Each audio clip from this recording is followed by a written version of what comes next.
In exploring the history of the American Motors Corporation, I suppose we could get pretty granular, if for no other reason than that I'm not sure how deep other people have gone in documenting it. I mean, what's the point in telling the story of AMC? A story others probably told better, if you aren't going to get into the thick of things.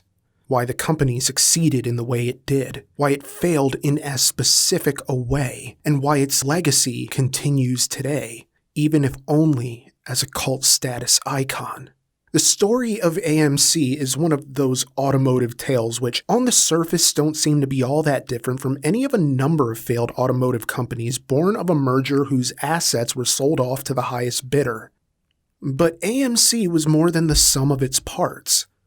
So, let's take a look at those parts and place the sum up to the light and see what we get out of it.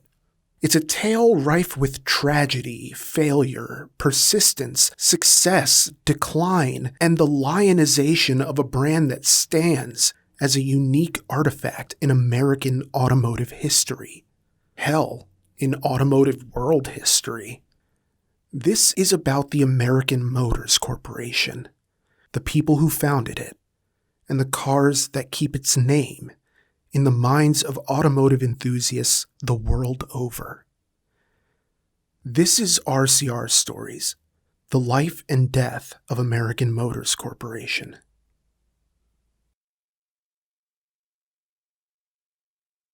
It all starts with the Hudson Motor Car Company, founded on February 20th, 1909, and named after department store owner Joseph L. Hudson, who founded the company with 7 other Detroit businessmen. At the turn of the century, the demand for cars was steadily rising, and within a generation, automobiles would become so prevalent it'd be difficult to remember a time without them. So Hudson and his colleagues wanted to be on the ground floor when the boom happened. Hudson's partners in the venture included Roy D. Chapin Sr., a former colleague of Ransom Eli Olds, the founder of Oldsmobile.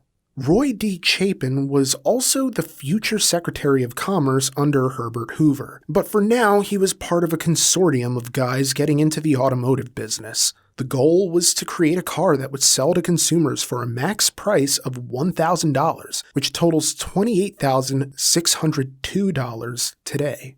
Now, these guys pretty much hit the ground running, as the first Hudson car was ready by July 3rd, 1909, just 7 short months after the company was formed. Maybe the speed is attributable to Olds and Cadillac developing the concept of standardized parts that were functionally interchangeable, which presaged Henry Ford's mass production approach. It wouldn't be the first time Hudson would be nose-to-nose with Ford, as Ford was poised to take the lead in the affordable car market with the Model T, released 1 year earlier, and for $150 cheaper than the proposed Hudson alternative called the Hudson 20. And yet, while maybe not as recognizable to the average person as an early Ford, the Hudson 20 was an important figure in the early history of affordably priced cars, and it showed through production numbers. After selling 4,000 models in year 1, 1910 saw the production of 4,508 units, marking the most successful first-year production in American automotive history up to that point.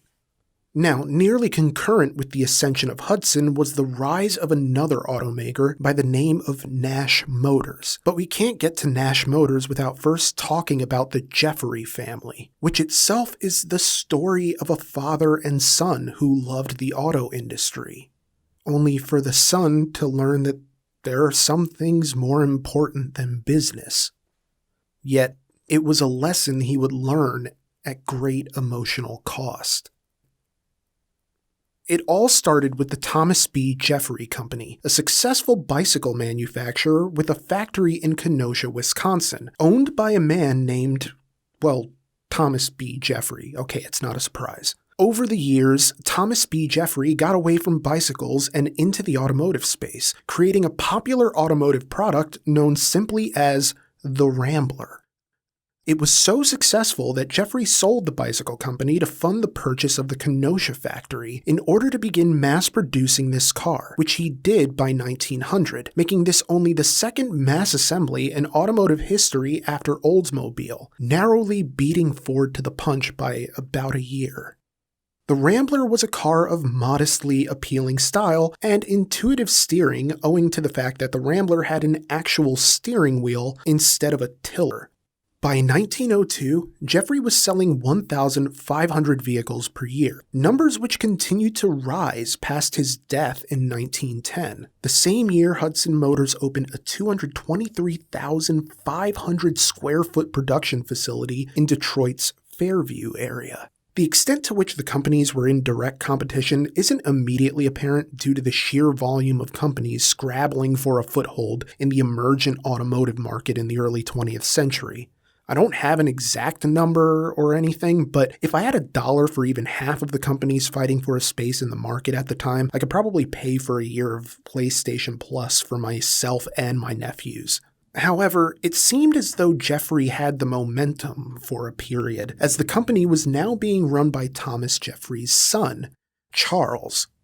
And under his stewardship, the company began building a powerful, durable four-wheel drive truck in 1913 known as the Jeffrey Quad, which would later become a vital military support vehicle in the First World War. Of course, not to be outdone, Hudson would pursue innovation in their product lines into the 1920s, with features like warning lights for the oil pressure and generator, a balanced crankshaft, dual brakes, and a native Hudson-built straight-six engine. In a general sense, competition is a good thing, as Charles Jeffrey renamed the Rambler in 1914, christening it the Jeffrey in honor of his late father. It was a successful year, with sales topping 13,000 units for 1914. But this soft rivalry would take a turn only 2 years later when something inexplicable happened. Something that wouldn't make sense if it hadn't been compelled by something unimaginable. Charles Jeffrey, who had worked with his father since the conception of the Rambler in 1897 and was truly dedicated to his father's business, particularly after Thomas B. Jeffrey's passing, turned around and sold the company to former GM president Charles W. Nash for $6 million in 1916, leaving the auto business altogether just 2 short years after renaming the Rambler to honor his late father. So what suddenly prompted Charles Jeffrey to sell to Nash? Well, for that, we have to travel back to a fateful Friday, May 7th, 1915. The First World War brought its force to bear on civilians when a German submarine fired on an ocean liner 11 miles off the coast of County Cook, Ireland. This was the sinking of the Lusitania, the German attack in retaliation for the United Kingdom's naval blockade of Germany. The torpedo, fired from a German U-boat, sank the ocean liner in less than 20 minutes. The attack claimed approximately 1,198 souls and was one of the motivating factors that prompted the United States to enter the First World War. However, of the roughly 2,000 passengers aboard the Lusitania, some 761 managed to survive. And one of those survivors was Charles Jeffrey, who had spent the trip acquainting himself with the other businessmen aboard the ocean liner. During the journey, Jeffrey had become friends with a 26-year-old cotton broker named Thomas Silva. Silva was headed to Germany as part of his work for the Cotton Exchange in Savannah, Georgia, and he nearly missed his trip altogether due to an expired passport. Yet he had just enough time to travel from New York to Washington, D.C. to get the passport renewed in person before the Lusitania set off on its voyage.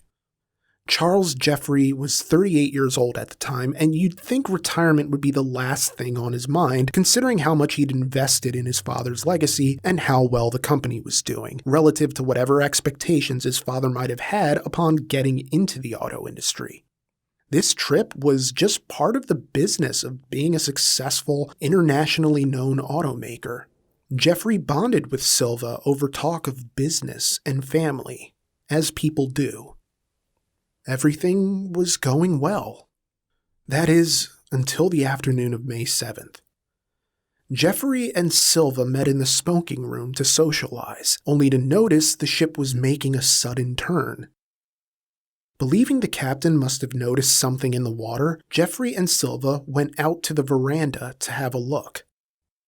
Satisfied that the captain had avoided whatever obstacle had been in the water, the men headed for the dining area to grab a bite to eat. But Silva wasn't hungry, so he stayed in the smoking room. Jeffrey later returned to find his friend enjoying a book. The two continued their earlier conversation. But about 10 minutes later, a shock of motion. The Lusitania had been struck by a torpedo from the German U-20. Imbued with the bravery of curiosity and concern, Jeffrey and Silva ran towards the sound out on the veranda and came to the conclusion that a torpedo had made starboard contact. In that moment, a panic overcame the passengers, who rushed the deck and separated the two friends in the chaos and commotion. Whether anyone realized it or not, the Lusitania had already begun sinking. Jeffrey would never see Silva again. Jeffrey later surmised that Silva had remained starboard and been taken when the ship turned to its side as it sank. Regardless, Charles Jeffrey spent 4 hours drifting in the water before being saved by a fishing trawler. He was reunited with other survivors at a hotel in the seaport town of Cove, then known as Queenstown, in County Cork, Ireland. In a grisly coincidence, Cove was also the final port of call for the Titanic, just a few years earlier. Jeffrey searched for his friend, but was informed no other bodies had been found, although a body some believe may have been Silva's was later recovered, but never identified. Despite only having known Silva a short time, Jeffrey remained in contact with Silva's family following the tragedy. Needless to say, the experience left Charles Jeffrey so deeply disturbed, it essentially spoiled any interest he had in business. Intending to actually enjoy his life from then on, he sold his father's business to Charles W. Nash in 1916. He took early retirement and spent most of the rest of his life doing other things altogether, like promoting charities or, paradoxically, going sailing. If Charles Jeffrey had not been on the Lusitania on that tragic Friday in May 1915, he might not ever have sold his father's company to Nash, and AMC, at least as we would come to know it, might never have existed. And who knows, maybe that's a stretch, but for now, the newly minted Nash Motors was on the back foot. Not that having one's back against the wall was anything new for Charles W. Nash. I'm not really going to go that deep into it, but Nash is an interesting figure in his own right and well worth researching because he has a really fascinating backstory. But here's essentially the Cliff's Notes version. Born in 1864, Nash grew up destitute, one of 4 children born to poor farmers who abandoned him at the age of 6 after their separation. A court assigned the Illinois-born Nash to work as an indentured servant to a Michigan farmer until the age of 21, because his life wasn't enough of a Dickens novel already. That Nash had any business acumen whatsoever borders on miraculous, considering he only received 3 months of schooling a year before deciding to bail on the indentured servitude and go on the run at age 12, earning as much as $12 a month as a farmhand while learning carpentry and forming his own hay-pressing company. In 2021 money, he was making the equivalent of about $400 a month prior to the formation of that hay-pressing company. After Jessie, his wife of 6 years, became sick, the couple moved to Flint, Michigan, where he was hired by future GM co-founder William C. Durant, making $1 a day stuffing upholstery before climbing the corporate ladder to become superintendent of the production facility. This was in 1890. Before the century was out, Nash would become vice president and general manager of Durant's carriage company. And the rest is history. 10 short years later, Nash was vice president of the Buick wing of General Motors. And 6 years after that, well, he owned the Jeffrey Company, renaming it almost immediately after purchasing, although it's not as if Jeffrey's company was going to someone with ill intent or absent knowledge. Nash knew what he was doing. But then, so did Hudson. You see, while all of the Nash Motors business was happening, Hudson was steadily growing into the 20th century. By the end of the 1920s, Hudson was the third largest automaker in the US, behind only Ford and Chevrolet, largely off the strength of their Essex line of cars, which became Hudson's budget-friendly option. Created with the assistance of Hudson co-founder Roy D. Chapin in 1918, Essex developed and mass-produced the first affordable enclosed car in 1922. Essex had sold well over 1 million cars by the time of its dissolution around 1932-33, foreshadowing affordable, all-weather legends like my dream car. But we'll get to that much, much later. Now, by the early 30s, the Great Depression and its after-effects had made a mess of the economy, to put it as lightly as possible. Those hundreds of companies vying for positions in the growing automotive marketplace, yeah, you probably haven't heard of a lot of those smaller regional automakers because this is where it all ended for them. There was a narrowing of competition, and while Hudson and Nash weren't the titans that Ford and GM were, they had the consumer base to weather the Depression. It was certainly a boon for Hudson that they had additional implementations throughout the decade, including the inline 8-cylinder engine that succeeded the Hudson Super 6, and a rhythmic ride suspension that utilized softer leaf springs for a smoother driving experience, preventing the car being knocked off course by brakes and bumps in the road. This, in addition to an electromechanical automatic shift system known as the electric hand, which automotive journalist Jason Torchinsky described as an assisted automatic transmission rather than a proper automatic since, quote, the driver still shifts gears just via an adorable little gated shifter on a column, and the clutch is still used to actuate the shift, end quote.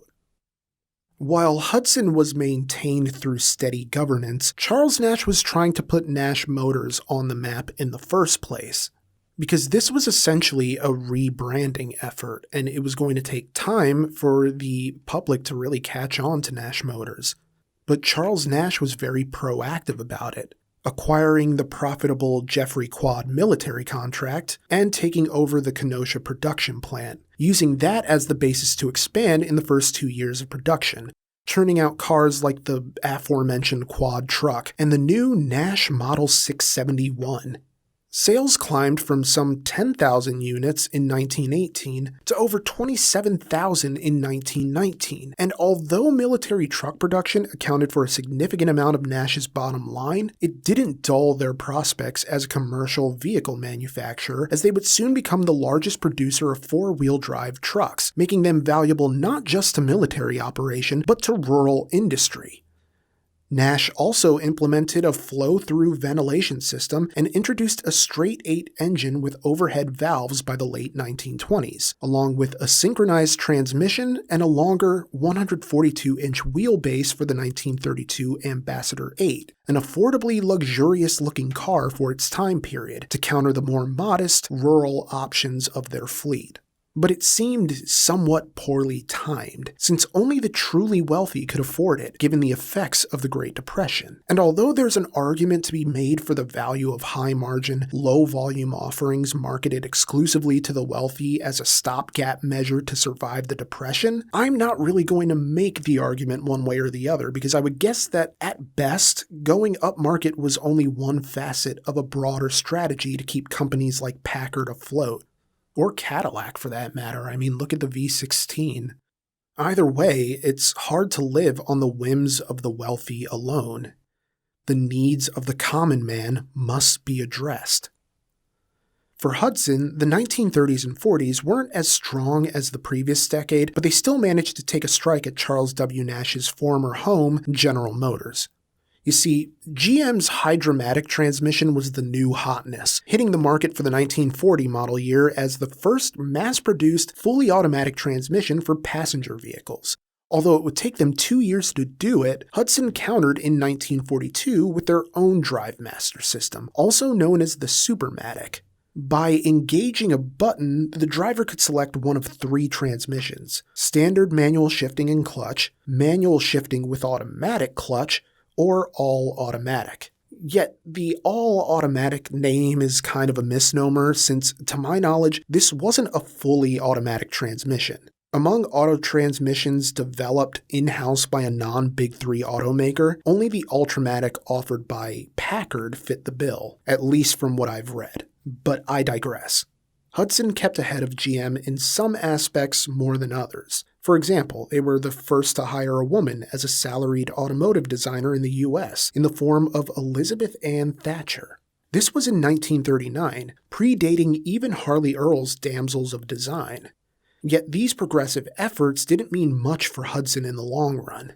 Despite a contract to produce Hudson Invader engines to power the landing crafts that stormed the beaches of Normandy, Hudson saw a considerable decline in the years that followed. Chrysler, Ford, and GM took a steady lead in the post-war years to become the solid Big Three in the American automotive industry. In fact, companies like Ford and General Motors were so flush with revenue that they could take risks that smaller companies couldn't. For example, restyling efforts were more expensive for Hudson because of a successful approach they'd taken that was now coming back to bite them in the ass. It was a design known as monobuilt, which was an unusually stiff, step-down unit body/frame construction that looked to improve passenger comfort, overall ride quality, and increase durability owing to the outboard frame rails. Now, while this created a reliable car for consumers, the trade-off was that it didn't really translate to other styles. But at the very least, the step-down construction offered terrific handling, which, when coupled with the monster Hudson Inline-6, made cars like the Hudson Hornet a mainstay in 1950s NASCAR. But you see, the problem is that you couldn't get a step-down wagon or a light truck, the latter of which had helped strengthen Hudson's bottom line. This became a bigger issue as the Big Three made headway in yearly model change, since they didn't base entire platforms around a style that couldn't be redesigned to change with the times. The best Hudson could do was occasional facelifts, because you couldn't change the exterior without completely changing the mono-built design from the ground up, which would cost a small fortune. It was a design that was successful for a time, but lasted longer than it probably should have, as Hudson was in the hole to the tune of some $10,400,000 in 1953. Still, at least for this time period, Hudson was doing better than Nash. And it all goes to the whole executive kerfluffle going on at corporate.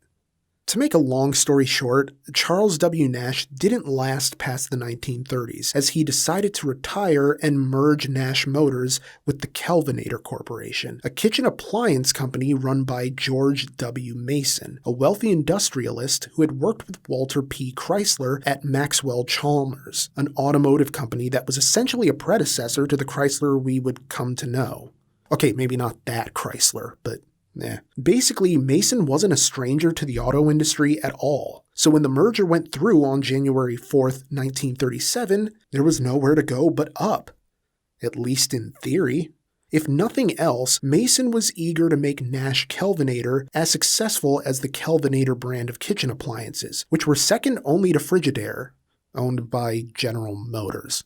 Anyway, Mason was a lot like Nash in terms of dedication to seeing his company succeed. Which sounds obvious, but, not everybody takes that hands-on approach. I mean, some people delegate responsibilities and never really learn all that much about the industry in which they've invested. But Mason overall took the newly merged Nash Kelvinator in a trendier direction, offering options like vacuum-controlled shifting, the conditioned air system known as the Weather Eye, which wasn't the same as the AC we all recognize, but rather a ventilation system that allowed fresh air or heated air into the cabin rather than cooling the air directly. But this came complete with a thermostat for 1939 and independent coil front spring suspension for 1940, followed by the first mass-produced unibody construction in the form of the Nash 600 in 1941. Mason also had the idea to alter the Nash Rambler to take it from a cheap compact car into an upmarket sedan. Now, this requires some clarification as suggested by my buddy Joe from AutoMoments, who's forgotten more about the history of AMC than I will ever know. Basically, the Rambler name had been out of production since 1941, and it was Mason who reintroduced the Rambler as a compact Nash model in 1950. He wasn't the only person looking into the burgeoning compact car market, yet cars like the Kaiser Henry J and the Hudson Jet floundered against the Nash Rambler owing to clever marketing. The Nash Rambler wasn't an econo-box, but rather an upscale compact. Features, options, reliability, and surprisingly satisfactory styling for a car at such a modest price level worked to make the Rambler the center of the burgeoning American compact car segment. It was one of several intelligent approaches Mason would take in his time in the big chair, which also included overseeing the Nash-Healey partnership, resulting in America's first post-war sports car.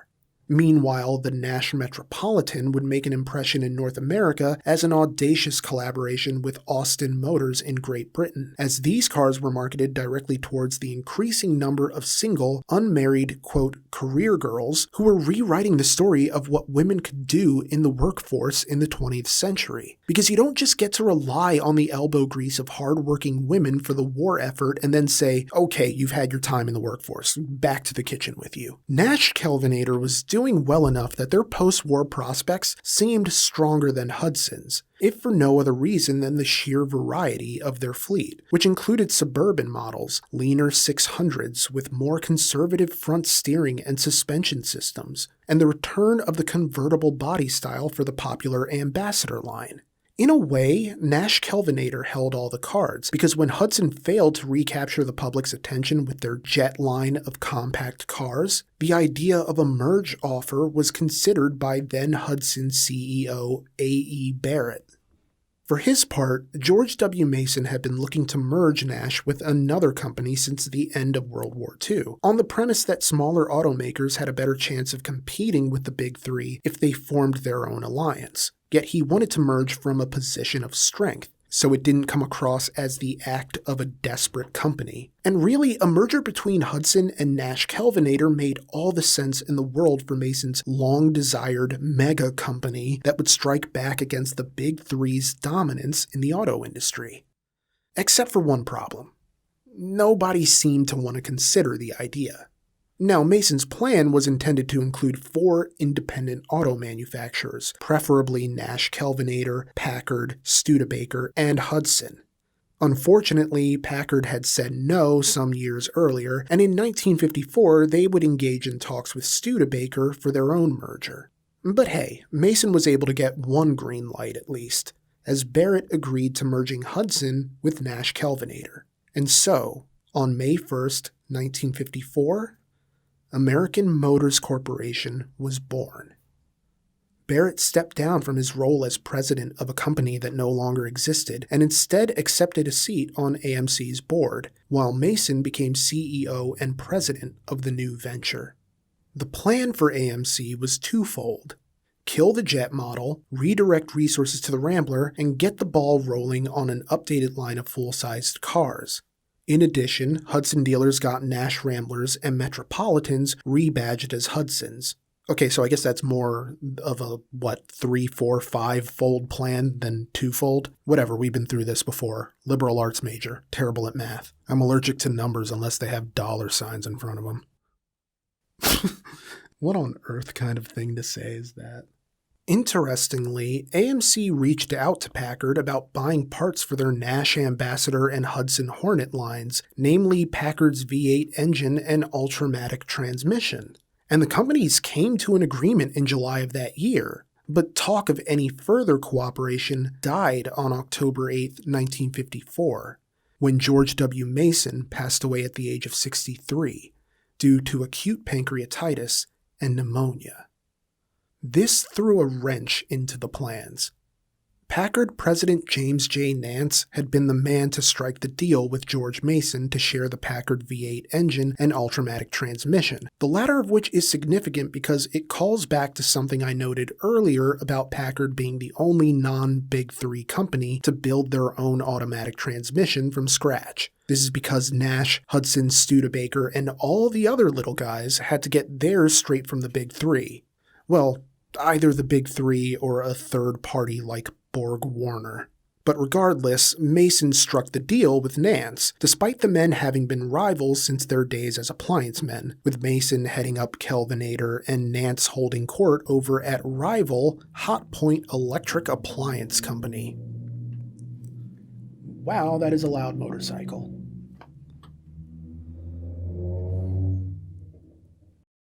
Nance had agreed that Studebaker Packard would buy parts from AMC to make it a more equal arrangement, with both sides essentially helping each other thrive. Yet, after Mason's death, Nance didn't hold to the deal. One of the underlying issues here was simply that Nance didn't think much of Mason's successor as president of Nash Kelvinator, George W. Romney, Mason's protege and vice president at AMC, as well as father to future Massachusetts governor, presidential nominee, and Utah Senator Mitt Romney. Nance had an inflated sense of his own talent in the auto industry. The men he employed were mostly carryovers from his appliance days. And he wasn't really a great idea man either. Whereas Romney was right there with Mason through each of the late president's peak years as an auto industry leader, Nance really didn't respect Romney, even as he himself couldn't offer much more than to put the Nance in finance and open up the company checkbook. Of course, even with the merger talks at an impasse, AMC continued to buy parts from the Studebaker Packard Corporation. Incorporating more extensively with Packard would be a step back since Romney was once offered Nance's role as president of Packard before passing it up to work at Nash on the premise that Nash had the bigger upside. And Nance wasn't going to go for a merger unless he could be the boss of the whole shebang, which wasn't going to happen under Romney, and it wouldn't have happened under Mason either. I mean, let's be real here. By this point, Studebaker Packard's parts had become so prohibitively expensive that the partnership itself no longer made business sense. So Romney decided AMC would just make their own parts, which was just as well, you know? There had initially been some talk of Studebaker Packard buying body panels from AMC simply because AMC had excess capacity, but then Studebaker Packard did a bunch of window gazing and no actual purchasing. It had become clear to Romney that Nance had been misleading with regards to any plans to share parts. This had the net effect of hampering development on AMC's own V8, although it wouldn't be delayed too long. It was a dark time for AMC, with George Romney gathering the employees to give an impassioned speech to the effect that the success or failure of the company would ultimately come down to them. In essence, it seemed like Romney was imploring people not to blame men like Nance for their hardships. This was unlikely to be their first pickle, and so they'd better get used to the taste if they were ever going to adapt to the automotive market and to the demands of being a competitive automaker. It was time for this outfit to become the Big Three rival it was meant to be. And so, AMC set the plan for its growth. Okay, so the rise of AMC was founded on the notion that you have to spend money to make money. And so it was with the decision to sell off the Hudson plant and move production of the Hudson line to the Nash factory in Kenosha, investing $10 million in the expansion efforts. This had the effect of making the Hudsons more like Nashes, so that, for the first time, it really felt like all of the disparate models were all under the same brand. From the mostly unchanged Nash Ambassador and Statesman models to the badge-engineered Ramblers and restyled Hudson Hornets, the latter of which marked the end of the step-down models that Hudson fans loved, resulting in Nash chassis designs being pejoratively called hash cars. That is until 1957, when the Rambler became its own mark to essentially act as the mascot for the company. which was more by necessity than anything else, though. You see, Nash and Hudson's sales were in the crapper, and much like getting only one re-rack in a game of beer pong, AMC could only afford one redesign. And so George Romney selected the Rambler for that redesign, going for broke in 1958 by canceling all further production on big car Hudson and Nash models. And this was at the arguable height of the land barge era of American automotives. So you could tell Romney was really taking a risk here and hoping to get ahead of the curve in terms of consumer trends. Ultimately, when the Rambler became its own mark, it offered a trio of appealing options, like the Rambler V8, the Rambler 6, and the Rambler Rebel, which was among the fastest sedans built domestically at that time. When Hudson and Nash production was halted, George Romney decided to take the old 1950 to 1955 Nash Rambler and relaunch a slightly tweaked version as the new Rambler American in order to boost the profile of the fleet. It was this sort of clever, on-the-ball thinking that kept AMC in a solid position relative to other non-Big Three automakers. When the anticipated recession hit in 1958, AMC managed to be the only automaker to see their sales actually increase. As the 1950s came to a close, AMC was developing an actual media presence, with George Romney beating Lee Iacocca to the punch as that one automaker who appears in commercials for his product for some reason. Basically, Romney pitched the Rambler fleet on TV and secured AMC a deal as the sponsor for the Walt Disney Anthology, a weekly television series that got AMC some much-needed exposure. And once eyes were on AMC, Romney made fuel efficiency and economy of size the defining elements of AMC's brand, as a method of differentiating them from the Big Three. As explained in Consumer's Guide, Romney's approach was to compare the full-size offerings of the Big Three to lumbering dinosaurs, and AMC as the dinosaur fighters. Quote, "With the fervor of the missionary that he had once been, Romney traveled as much as 70,000 miles per year in order to carry his small car message to the nation. Pulling a China dinosaur from his briefcase, he would hold it up to his audience and explain, 'It's called a Triceratops. It kept getting bigger and bigger until finally it could no longer hold up its head. The dinosaur perished because it got too big.'" Then, pausing dramatically, Romney would challenge his audience. "Who," he would inquire rhetorically, "wants to have a gas-guzzling dinosaur in his garage?" End quote. For the most part, the plan worked, because these compact cars were also modular cars, allowing AMC to use parts interchangeably among their fleet, while keeping costs down and profits high. I mean, without the healthy sales of these modular cars, who knows if AMC would have been able to fund the expensive redevelopment of their Kenosha factory, which increased capacity from 300,000 to 440,000 cars. AMC also shored up their roster with real talent, like former Chrysler, GM, and Packard employee Dick Teague, who joined in 1959 as a member of the design team before becoming principal designer in 1961.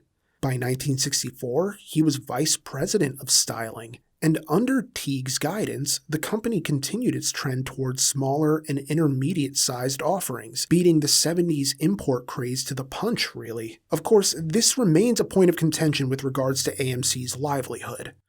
On the one hand, presenting yourselves as the compact, inexpensive car company is great, provided that's the popular market your product actually exists in. But that wasn't really the case for AMC. In a way, it was the price of innovation. You can't base your entire brand identity around a compact product line when the demands of the market sat squarely with land barges and muscle cars. It was the early 1960s, and the US DM market never seemed particularly ready for what AMC was offering in this period.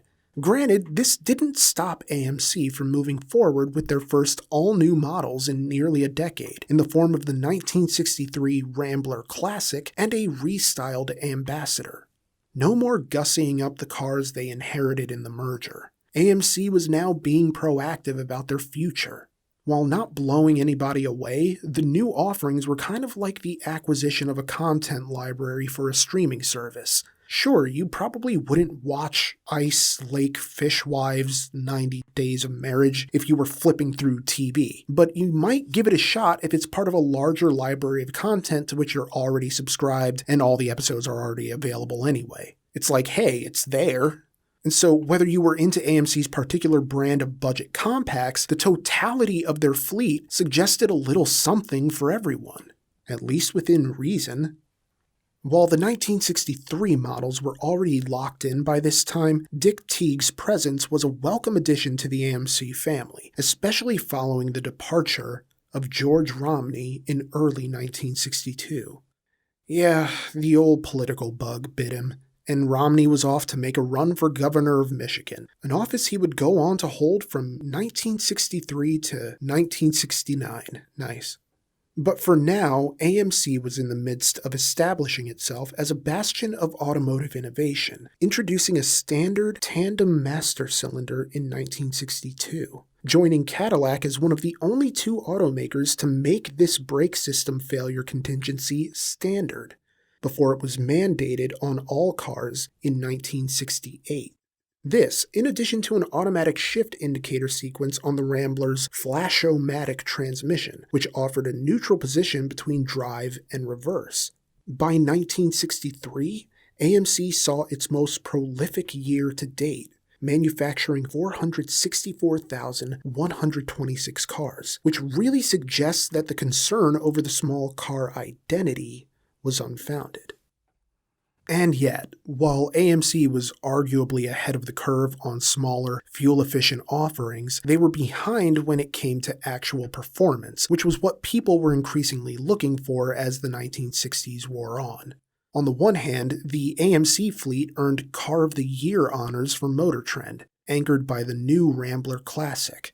But I would be remiss if I overlooked the 1963 Rambler American, which boasted a more energetic 3.2-liter inline-six, making 138 horsepower, and including an optional twin-stick manual overdrive transmission that widened the gap between the second and third gears. Yet still, the Rambler American was never really presented as an exciting car, necessarily. So it's not as if people knew to start thinking of it in that way, because, unless you're already naturally inclined to see a car as exciting, you're going to need some kind of proof to change your mind. It was the same deal with the Marlin, a fastback based off of the Rambler Classic, which arrived in 1965 as a sporty option for the people who liked AMC but weren't wild about its econo-box image. It was like a blend between the Rambler Classic and the Rambler Tarpon show car that made the rounds on the auto show circuit in 1964. What the Marlin lacked in performance, it made up in luxury, offering a raised roof for more room and the lean, fastback appeal of Teague's own Chrysler Norseman concept. Now, it was pricier than a Barracuda or a Mustang, but the idea was to take that hit in the hopes that people would take a chance on the latest Rambler to hit the market. It was kind of the same principle of the Great Depression era, where sometimes you just went up market and hoped that enough wealthy people bought the car to make the upmarket risk worth the investment. But the difference here is that AMC didn't really commit to the risk, as the majority of Marlins produced in the first year, somewhere between 2 and 10,000 vehicles, came with the smallest engine option, the 232 cubic inch inline-six, making 145 horsepower. Basically, AMC was at its best when it committed to a direction, but suffered whenever they took a new direction in half measures. As I mentioned earlier, AMC could have used their budget-friendly small car image to be the USDM alternative to the import boom of the following decade, but they caved and moved more towards what the market demanded then, rather than looking towards the future and anticipating what the market would demand years from now. And so as a result, we get more flaccid attempts at muscle cars and upmarket offerings. And I think one of the issues AMC faced at this moment was its change in leadership after George Romney.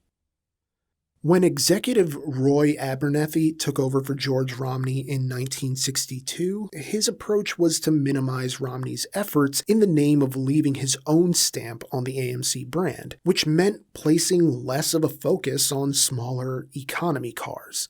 And while this isn't a bad idea in theory, he chose a terrible time to implement it, considering the big three were narrowing the gap in the compact market with offerings like the Corvair, the Falcon, and the Valiant. Now wasn't really the time to go upmarket. In a way, the lukewarm reception to the Marlin foretold a bigger issue on the horizon for AMC: the loss of dealerships over time.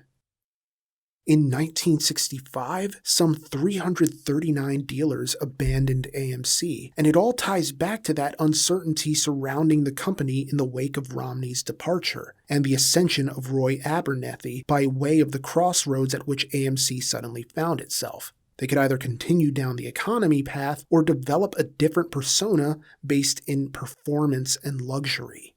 And so, facing sales that were steady but unspectacular, Abernethy opted for risk-taking, even while he wasn't necessarily big on performance himself. Yet it felt like a necessary move away from the fairly uninspired economy image AMC had cultivated with the Rambler line. So Abernethy was intent on giving the Ambassador a makeover, something bigger, more muscular, more sporty, and more luxurious, which comes across like a checklist of contradictions, yet Abernethy sort of had something that fit the bill in the form of the Mustang-adjacent Rambler Tarpon, which took cues from the smaller Rambler American rather than the larger Rambler Classic. Now, I already mentioned the Tarpon earlier, but this is another situation where the Tarpon has influence on the car ahead. You see, the Tarpon was a good idea in theory, but it ultimately wouldn't work because Abernethy had it in his head that their new offering should be able to carry an entire family. And the Tarpon was very much not a family-sized people mover. And so Abernethy forced the Tarpon design onto the larger Rambler Classic chassis, essentially grabbing defeat from the jaws of victory because, let's be real, if we're thinking about the period, we were really at a turning point where larger cars were beginning to lose ground a bit. Those 3+3 fastbacks weren't as desirable as 2+2 coupes, and those larger cars were more expensive to produce in general. Sure, Ambassador sales were up, but the decline in sales for other models left AMC in the lurch when it came to funding the sort of large-scale efforts that would change their public image. And maybe they can never be a performance mark, but they could be more than the official brand of accessible dullness.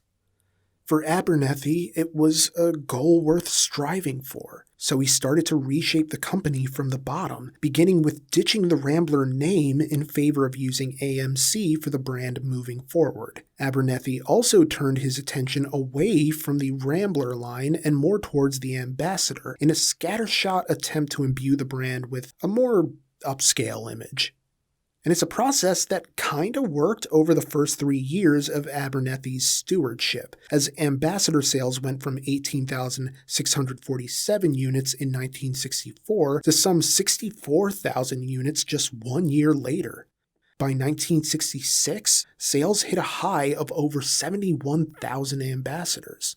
For a moment there, it seemed like Abernethy was really onto something. But again, the increase in sales for the Ambassador didn't seem to be enough to make up for the decline in sales across the larger fleet, nor did it offset the cost deficit when you factored in how expensive some of Abernethy's changes were, like accommodating a longer body for the Ambassador with stacked headlights and a V-shaped front end, along with cosmetic changes for the Rambler Classic and the introduction of the aforementioned Marlin, which attempted to provide AMC that sportier image, despite not being that much more appealing than rival fastbacks like the Barracuda. Then you had the Rebel, a 2-door coupe version of the Classic which offered 4-barrel 327 cubic inch V8 options, in addition to 199 and 232 V6s. But it was a tight squeeze for the 232 in the 1965 Rambler American, which ended up going without air conditioning as a result. And while it would regain air conditioning in 1966, thanks to the addition of an extra 3 inches to the front of the radiator, the Rambler line was already at a point of transition. The torque tube drive systems were being gradually phased out of the Rambler line in favor of standard drive shafts, while the Rambler American itself was de-emphasized in favor of the trinity of the Ambassador, the Marlin, and the Rebel. But this was all part of an ongoing strategic approach that would come to typify AMC over the years, phasing out past cars while gradually introducing new offerings that more or less ran on components of the discontinued cars, or borrowed components from their fleet mates. And while not everyone would agree that glorified badge engineering was the way to go, it did keep costs relatively low and allowed the company to place their attentions on engineering instead of spreadsheets. At least for a time. Case in point, AMC began to focus on heftier V8 options like a 200 horsepower 290 and a 280 horsepower 343. The 60s saw the rise of the pony car and the apotheosis of the muscle car craze. Size didn't seem to matter as much as power. For every Mustang or GTO on the road, there was still room for more American muscle in the form of the Challenger, the Camaro, the Chevelle, and yes, even the 1967 Rebel convertible. But despite manufacturing a product in line with the times, it's hard to say that Abernethy actually got the muscle car craze. The V8s in the Marlin and Ambassador were all well and good, but they didn't give that loud, sporty sensation that translated to pure fun. Performance was important, but Abernethy just didn't realize how much at the time. Despite spending all sorts of money to change AMC's image to a more youthful, edgier automaker, while still retaining its budget-conscious heritage, it's hard to say that it really worked, considering the level of competition the company was facing from the Big Three. It might have just been smarter to stick to the compact car image rather than flying too close to the sun by becoming this weird brand torn between appealing to young people but also going for the personal luxury segment. Sure, the Big Three could do it, but that's because they had the money to do it. At least at that time, the Big Three weren't living from one fiscal quarter to the next. Abernethy recognized it was a time of risk-taking in the automotive industry, and that if you weren't at the forefront, you were miles behind. But recognizing that reality and executing a vision to match it are two very different things. In his book, Motor City Muscle, The High-Powered History of the American Muscle Car, author Mike Mueller describes the troubles Abernethy faced, writing, quote, "Still somewhat of a stick in the mud, Abernethy at least let some new ideas flow in, and some real cash out. After he took over, AMC quickly spent $300 million over the next few years on its future, which, as rumors soon began claiming, would include racing projects. New model line retooling for 1967 alone cost $75 million, with $40 million of that going into the design of the new 290 V8, a modernized power source that Kenosha watchers felt didn't quite mix with the compact company's existing intentions." End quote. And I can kind of understand their concern, since these projects were so expensive that Abernethy now had the company struggling to find the working capital to actually produce these cars. Why? Because it was all timed perfectly with the miserable, aforementioned sales decline in 1966, losing some $12.6 million before taxes. On the one hand, it made sense for AMC to dip a toe into racing, since everybody else seemed to be doing it, and it was a way to prove the viability of your hardware, provided you were successful. But you had to actually succeed, and success costs money. And by this point, no one was really in the mood to humor Abernethy anymore, and so Abernethy took the offer of a dignified exit at the end of fiscal year 1967. And who replaced him? Well, it was Chapin. Roy D. Chapin. Jr. Roy D. Chapin, Jr. What, you thought it was the same guy who founded Hudson Motors? Nah, he passed away in 1936. This is his son, the new head of AMC. At the time Roy D. Chapin Jr. took over as chairman, AMC was viewed as a dying company.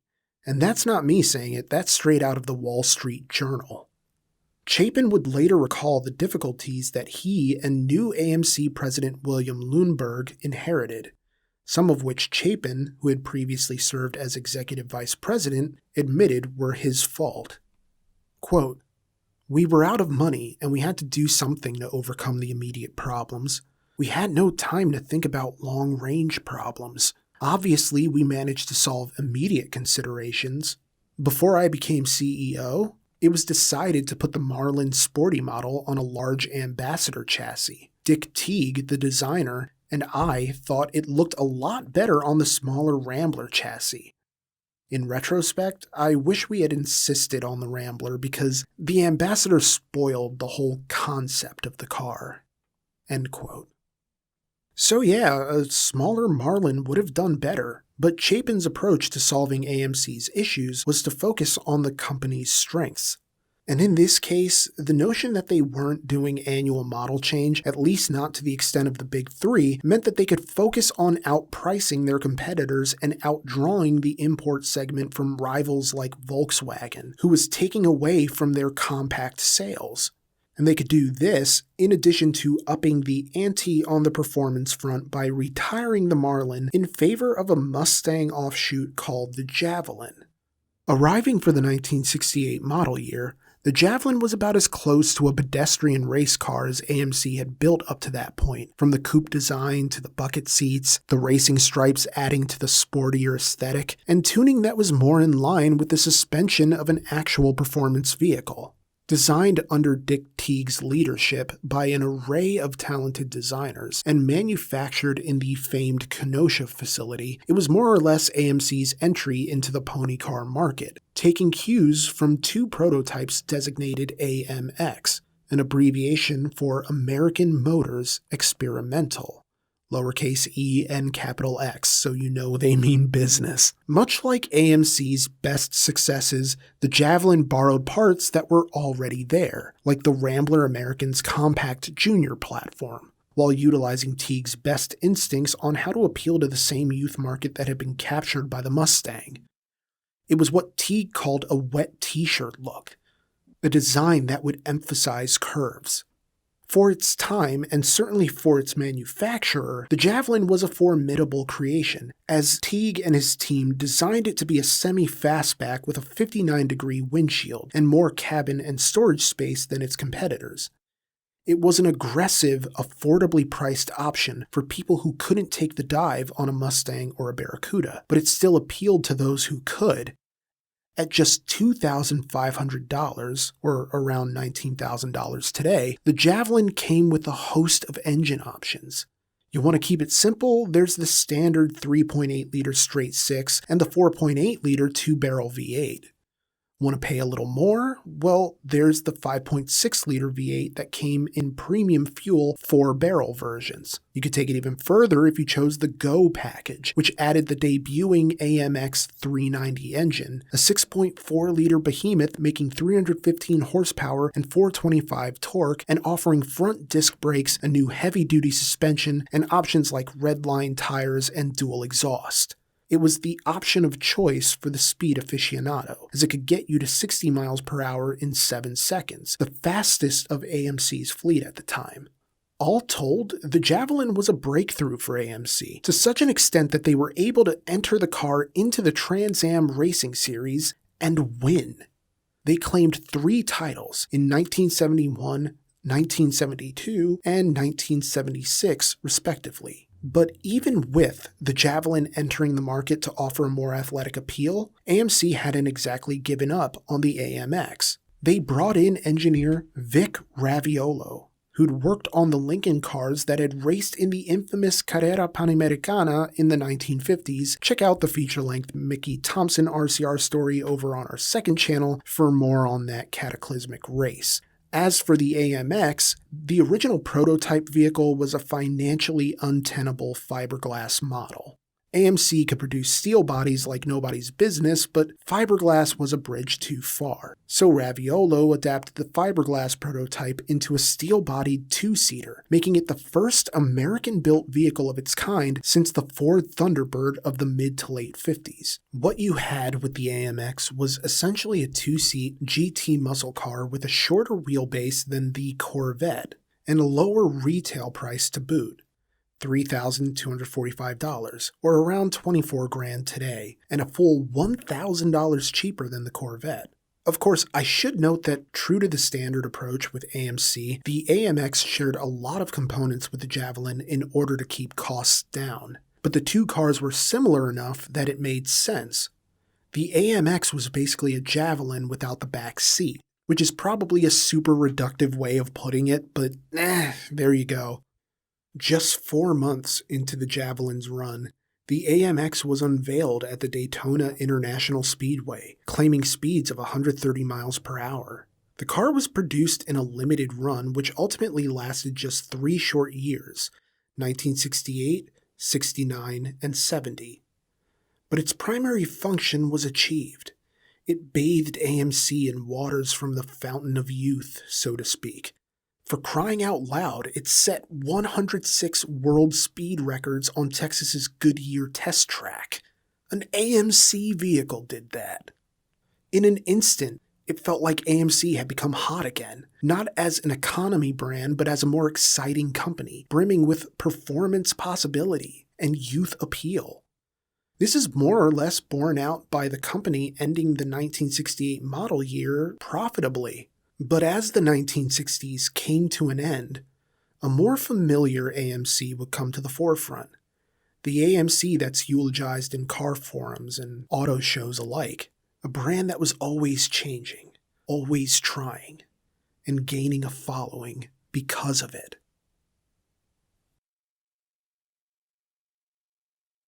While AMC was trying to find a broader approach to mass market appeal, a different automaker was looking for a new home. Back in 1941, the United States government made Willis Overland and Ford Motor Company work together like kids on a science project, taking over the contract for a series of military vehicles from American Bantam, a company who lost the military contract when it was assessed that they lacked the necessary production capacity required by the government. Over time, Willis Overland made Jeep a household name, and they were awarded the trademark on the Jeep name in 1950. Seeing value in the Jeep brand, the Kaiser Fraser Corporation, or Kaiser Motors, bought Willis Overland outright for $62.3 million, which is nearly 10 times that amount today at over $607 million. It was a lot of money, but the Jeep brand had a lot of potential. In the years that followed, Kaiser produced vehicles under the Willis Motor name through the 50s and 60s, most notably the Jeep Wagoneer, introduced as a 1963 model, a vehicle which may or may not be America's first SUV depending on whom you ask. This, in addition to the Jeep Gladiator full-sized pickup, and the newly rebadged, remodeled Jeepster which Willis Overland had briefly produced in the late 1940s. It was a different kind of fleet from the American norm of the era. But now it was 1968, and Willis Motors had become absorbed and renamed the Kaiser Jeep Corporation. Because, believe it or not, despite the name recognition Jeep carries these days, it was actually a money loser for Kaiser, who wanted out of the auto industry altogether. Oh boy, it was a complete mess of outdated products built in outdated factories, marketed towards a niche collection of farmers, ranchers, and dedicated outdoorsmen. They manufactured a utility product to a commercial rather than an industrial market. And the ones buying it weren't exactly going to buy it in large enough numbers to make it profitable. Jeeps weren't the image vehicle they would come to represent to the modern automotive market, for good or ill, because no one thought to use them in that way yet. And so Roy Chapin, who was 3 years into his tenure as chairman of AMC, made the decision to purchase Jeep for $70 million, or $483.6 million today. He did this despite internal opposition because why would a money loser for one company do anything but lose money for them? Yet Chapin was adamant that Jeep would help them meet the needs of a segment that wasn't being serviced by the big three automakers. And besides, Jeep had government contracts for postal service and military vehicles that could add to AMC's coffers. It was a new frontier for AMC, who reorganized the government contracted vehicles under a separate line known as AM General, short for American Motors General Products Division, while the Jeep brand was organized into its own subsidiary known as, well, Jeep Corporation. There was no need to make it any more complicated than that. And so Jeep had finally arrived to provide a little variation to the AMC lineup. And you could easily make the argument that this was the most diverse era for AMC's fleet. Affordable compacts, a hint of sport, a toe in the personal luxury division, and a slice of outdoorsmanship with Jeep. But part of the problem with having such a diverse fleet is that you aren't really focusing on any one thing in particular. Bad analogy, I know, but I used to watch the UK version of Kitchen Nightmares with Gordon Ramsay because the American one was garishly overproduced. And basically, one of the things that always used to drive Ramsay bonkers was when a restaurant would lack focus and serve all sorts of different cuisines rather than just focusing on doing one style really well and making that their brand identity. In the push for more mass-market appeal going into the 1970s, AMC was sacrificing the specificity that had made them solvent in the first place. They weren't just aiming for the youth market anymore, but for everybody. This was before the gas crisis, when the automotive world was still rife with possibilities, and the zeitgeist hadn't been sublimated by the import scene. While AMC could have anticipated that turn towards small imports by focusing harder on their compact identity, Chapin bristled against being pigeonholed, sort of like an actor who doesn't want to be typecast. Yet, some identities are earned for a reason. Enter the Gremlin. Released in 1970 as the exterminator to kill Volkswagen's Beetle before it completely consumed their compact market share, the Gremlin made it to market ahead of two cars that were more successful but aren't exactly remembered fondly. The Chevrolet Vega was a fire hazard waiting to happen, with owners of the period reporting melting engines and fuel tank fires, while the Ford Pinto has a well-documented controversy over the gas tank igniting upon collisions, leading to lawsuits from injured parties and estates of survivors alike. But the AMC Gremlin tried to be unproblematic but exciting. A fuel-efficient subcompact with just enough curb appeal to serve as a potential flagship for the brand in the new decade. As it goes, Dick Teague sketched the design for the Gremlin on the back of a sick bag while on an airplane. It was a car that looked like a derivation of the AMX GT concept car, cross-sampled with the new AMC Hornet, which also debuted in 1970 and was itself a derivation of another AMC model, the AMC Cavalier concept car from 1965, which was the company's attempt at expanding infrastructure for modular design through a unified body symmetry for the fleet. The Cavalier was mostly used as a promotional tool before finding its way into the design of Teague's Hornet, which provided a foundation for his Gremlin, and it was a necessary foundation because AMC didn't really have the money for a new top-to-bottom design. And no, this will never stop being an issue for AMC. Not entirely. Now, Teague's colleague Bob Nixon laid out a design that shortened the Hornet wheelbase from 108 to 96 inches and chopped the length down from 179 to 161 inches, which made it a shorter vehicle than its competitors the Beetle, the Pinto, and the Vega. The base two-passenger model ran for the princely sum of $1,879, which is around $12,614 in 2021, and for around $200 extra, you could have the four-seat hatchback. In our review of the Gremlin, we talked about the Time magazine that compared this to a sawed-off station wagon, which honestly isn't far off the mark, but it fit with the divisive nature of AMC's design approach in the 1970s, with styling that could be wildly popular or openly hated. It was that divisiveness that kept people talking. a large-scale manifestation of the notion that there's no such thing as bad press, which AMC leaned into with their definition of the Gremlin. Quote, a pal to its friend, and an ogre to its enemies. End quote. When the Gremlin hit the market, it ran on AMC's 199 cubic inch or 3.3 liter inline 6, making 128 horsepower, although consumers also had the option of AMC's 232, making 145 horsepower. It was fast for the subcompact market and was purported by AMC to make the best gas mileage of any domestic production car. Although first-year sales topped out at 25,300 units, the car found a following for the same reason as just about any other AMC car, as reflected in a survey by Popular Mechanics, which found that the most attractive feature of the Gremlin was its economy.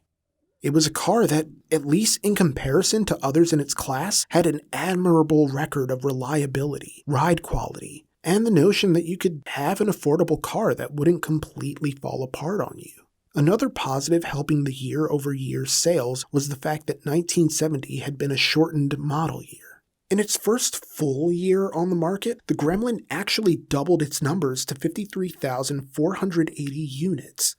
It still wasn't a six-figure production, but the Gremlin seemed to be on its way, with sales going up 16% the following year on the strength of AMC's new comprehensive buyer protection plan, a bumper-to-bumper warranty that covered the first 12 months or 12,000 miles. I cannot overstate how huge of a deal this was, because AMC was the first company to offer a full year's protection, which provided them some much-needed good press, rather than the mixed mentions they were getting. By 1973, figures finally hit six digits, moving 122,844 units. But the divisiveness that got the Gremlin so much attention at the start was partially what kept it from being more popular than its competitors. Sure, economy is good, but when people want something stylish and with name value, I don't know that the Gremlin was going to get the job done. Even now, the car's a classic, but not one of those sexy classics that people appreciate for its beauty and the rhythmic hum of its engine. It's a classic to people who are predisposed to liking this era in American automotive history, or AMC in particular. You know, people like me. After a peak of 171,128 units for 1974-75, numbers declined as the emergent oil crisis led to an utterly baffling decrease in the Gremlin's fuel economy, owing to an increase in safety and emissions rules that made the car even less fuel efficient. The car that had once been touted by AMC as the most fuel-efficient production car in America was now found to be the worst in its class for fuel economy when tested on the road by Popular Science, as the Gremlin made roughly 21 miles per gallon. An unfortunate number when weighted against, say, the 24 miles per gallon of the new Volkswagen Rabbit. Which brings us to an important offshoot in the history of the Gremlin. You see, if you got a Gremlin, you were basically getting the standard AMC straight six, with a V8 tossed in as an option. No four-cylinder for the Gremlin. Yet, AMC was quickly becoming strapped for cash as the 70s wore on. You know, more strapped than they typically tended to be. And so AMC decided to pay Volkswagen $60 million in 1977 to use the Audi 2-liter four-cylinder engine for the Gremlin. The plan was to assemble these four-cylinder engines at AMC's newly acquired Richmond, Indiana plant, and not only use them in the Gremlin, but also sell the assembled engines back to Volkswagen/Audi at a premium. But the entire plan was just too pricey for the sort of sales the Gremlin was doing at this point. The Gremlin just wasn't selling well enough for a four-cylinder engine to change its fortunes, and besides, AMC was already late to the punch since four-cylinder and four-speed sticks weren't exactly new by that point. Yet even then, the Volkswagen deal came with a bizarre stipulation. AMC was forbidden from divulging the origin of their new four-cylinder, which left them without a way to explain to people why this engine was over $250 more expensive than the inline six. For consumers, it was a price that was way too much to justify for a car that was clearly on the way out. but they had to stick to Volkswagen's stipulations, which is basically like, I don't know, kind of a side chick deal. Like, yo, claim us in public, Volkswagen? I thought what we had was real. Is it real or not? Even long before the Volkswagen deal, sales for the Gremlin plummeted concurrently with the Hornet upon which it was based. One of the reasons for this is that AMC didn't really manufacture the Gremlin in high enough volumes when you compare the totals to what Ford and Chevy were doing in the 70s, which makes a lot of sense because those companies had the money to do that. But a lot of the money that AMC could have used to update the Gremlin instead went to the Pacer project. Competitors like the Chevy Vega and the Ford Pinto were selling in the hundreds of thousands. A competitor like the Chevy Vega, for example, would sell some 394,592 units in 1972 alone, while the Ford Pinto would go on to sell around 480,405 units in the same time frame. But it took the Gremlin's near entire 8-year lifespan to sell the sorts of figures that its rivals made in the course of 2. Yet the figure is still pretty impressive, at least by my count. From 1970 to 1978, the Gremlin would sell nearly 700,000 units, and in the process, secured its own legacy as America's first domestically built subcompact. Not too bad for a car that probably gets a harsher rap than it deserves. Throughout this period, AMC continued to sell existing Jeep products such as the Wagoneer, the Jeep Gladiator J-Series pickup, and, at least until 1973, the Jeep Commando. It's weird to talk about AMC struggling when you consider the first 3 years of the 1970s were really damn good for them. Were they dominating the market? Of course not. But pre-oil crisis AMC was in a good position to maintain their spot in the market for years to come, which is why AMC was still viewed by Chapin as a valuable acquisition, owing to its potential for growth in the recreational vehicle market, which was seeing an increase in the early 1970s. And I truly believe he was right in this assessment. AMC was on a roll, and they kind of earned that after years of trying to get to a place where the cars they were making actually got the attention that they deserved. You know what I mean? The two-door Jeep Cherokee SJ was introduced for 1974 to tap into a younger demographic. It was a livelier alternative to its Jeep brethren, presented as more off-road worthy than, say, the Jeep CJ7, which would come along just 2 short years later and would inspire such a demand that the long-running CJ5, which had been in production since 1955, would be retired. But that wouldn't be until 1983, the year without a Corvette. Go check out that RCR story in the archives.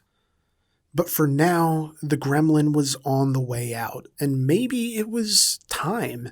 During the Gremlin's heyday was the rise of one of the icons of the company, the AMC Pacer. Released in 1975, the Pacer was wider than any compact AMC had ever made up to that point, with a width on par with full-sized vehicles of its era. It was a cab-forward design that was far more spacious than you'd think from its exterior dimensions. Bigger on the inside, with 16% more surface area of the car's windows and glass than the standard passenger car, measuring 5,615 square inches. And when you consider this was a car whose body surface accounted for 37% glass, laminated safety glass windshields became more vital than ever. All told, it was an iconic design, with big-ass windows and a more aerodynamically friendly jelly bean body style. It was the culmination of a design Dick Teague had been working on since 1971, with AMC later stating the Pacer to be, quote, the first car designed from the inside out. 4 passengers were positioned with reasonable clearances, and then the rest of the car was built around them as compactly as possible, end quote. Roy Chapin, meanwhile, described it as a design that, quote, represents a transition between what has been and what's coming. Today versus tomorrow, end quote. Yet you could argue that AMC was hedging its bets in the event that people didn't like the car, as though the mere fact of acknowledging how divisive it would be might somehow preempt the criticism the Pacer was likely to face. And I mean, the criticism wasn't unfounded. In 1971, AMC had released the Ambassador platform-sharing Matador, a model line offered in two-door hardtop and coupe variations, in addition to four-door sedan and station wagon options, and premium trim levels that would place the full and mid-size offering squarely in the personal luxury market for its second generation, moving it away from the family vehicle connotations of the car it was introduced to replace, the AMC Rebel. It was a smart idea, but one that came too late. By the time AMC released the personal luxury trim levels of the Matador, named the Barcelona and the Oleg Cassini, respectively, Ford had already cornered that market with the Granada, which, while not a revolutionary bit of business, still cut into AMC's sales, such that the Matador would be out of sight and out of mind before the decade was up. And so the focus of the Pacer led AMC away from its temporary focus on personal luxury, at the cost of beating one of the big three to a potentially profitable market segment. But honestly, it's all conjecture. Who's to say if the Matador Barcelona would have been a hit had it come out sooner than it did?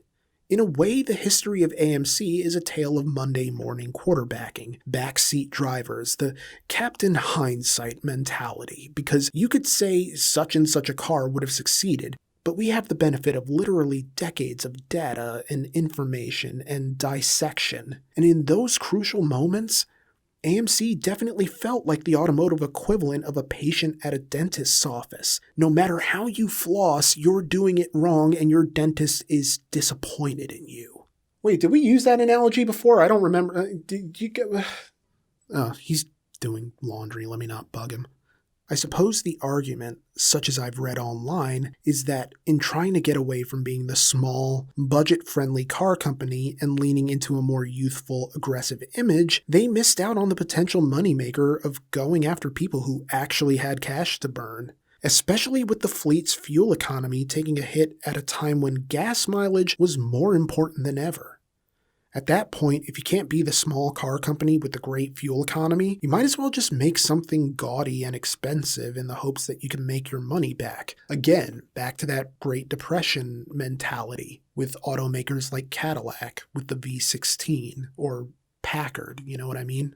But AMC wasn't that kind of company, even if they wanted to be. With the Pacer, AMC fell back on manufacturing practices that weren't all that different from the norm. It's a tired tale, but no less factual to say that the finances weren't there to build the Pacer from the ground up, and so AMC either repurposed components they already had or reached out to third-party suppliers willing to play ball. The result was the famous cab-forward design that pushed the A-pillars forward and offered generous room to backseat passengers, which is a positive, although if you were looking for something more rigorous in the way of performance, that wasn't really what you were going to get here. Although a transverse mid-engine configuration was considered, not unlike any of a number of times the Corvette went through similar considerations, AMC ultimately stuck with the front-engine, rear-wheel drive devil they already knew. Yet the Pacer still drew attention for exactly the reason they expected the Gremlin to. It's simply an odd car.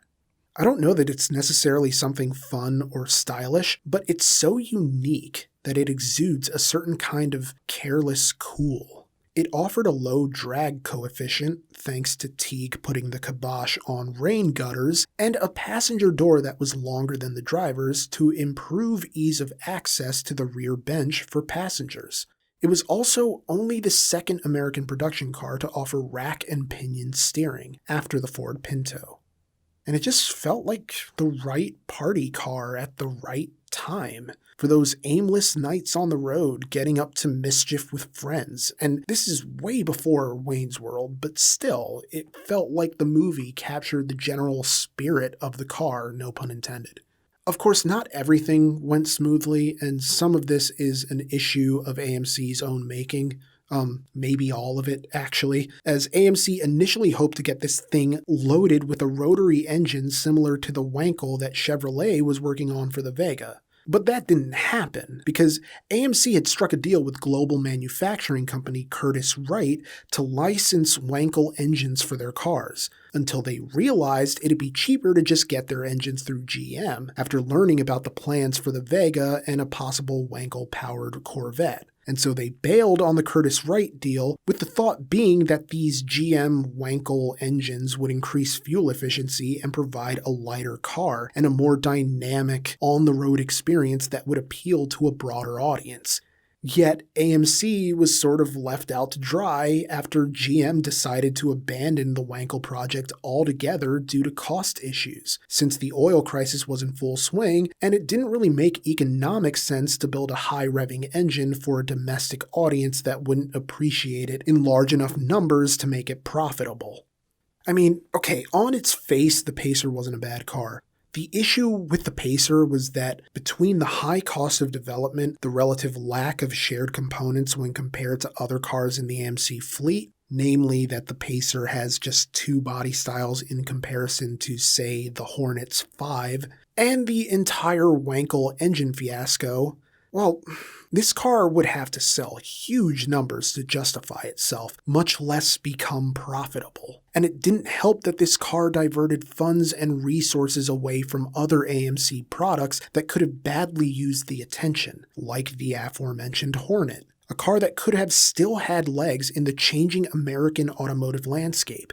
But in an age of small cars getting more of a foothold in the market, AMC, the de facto small car company in the United States, made the mistake of marketing the Pacer as a small car when it was really an intermediate. Now, why is this important? Well, for an intermediate-sized car, the Pacer got decent fuel economy, enough to be appealing to a more fuel-conscious society. But for a small car, the fuel economy was pretty bad, leaving consumers unimpressed. And then there was the whole engine issue. Due to the whole Wankel engine mess with Curtiss-Wright and GM, a panicked AMC brain trust had to redesign the Pacer to take the old reliable straight 6 they already had on hand for other AMC models. And while the approach thankfully worked, it came at the expense of fuel economy, as the 18 mpg rating was poorer than the 23 mpg of its 4-cylinder counterparts.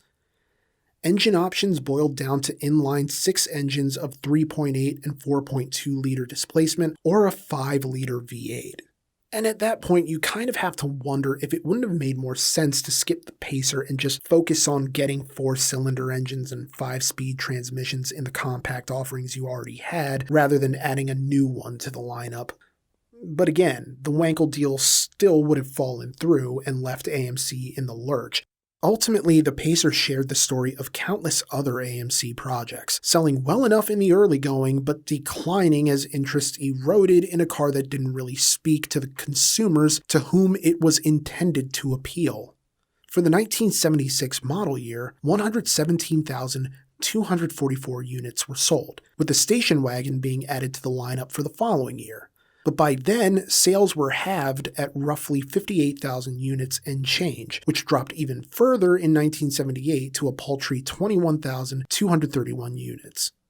Although it had come highly recommended as a futuristic, sturdy, thoughtful, and appealing car to those looking for a new compact from publications such as Motor Trend, Consumer Reports, Popular Mechanics, and Car and Driver, Road and Track had a bit of a harder time with it, noting, quote, "In the usual panic stop tests, our driver had one of his most anxious moments ever as the Pacer screeched, skidded, and demanded expert attention at the steering wheel to keep from going altogether out of control. The histrionics are reflected in long stopping distances from highway speeds. The car's engineering, old-fashioned and unimaginative in the extreme, does not match the perky design."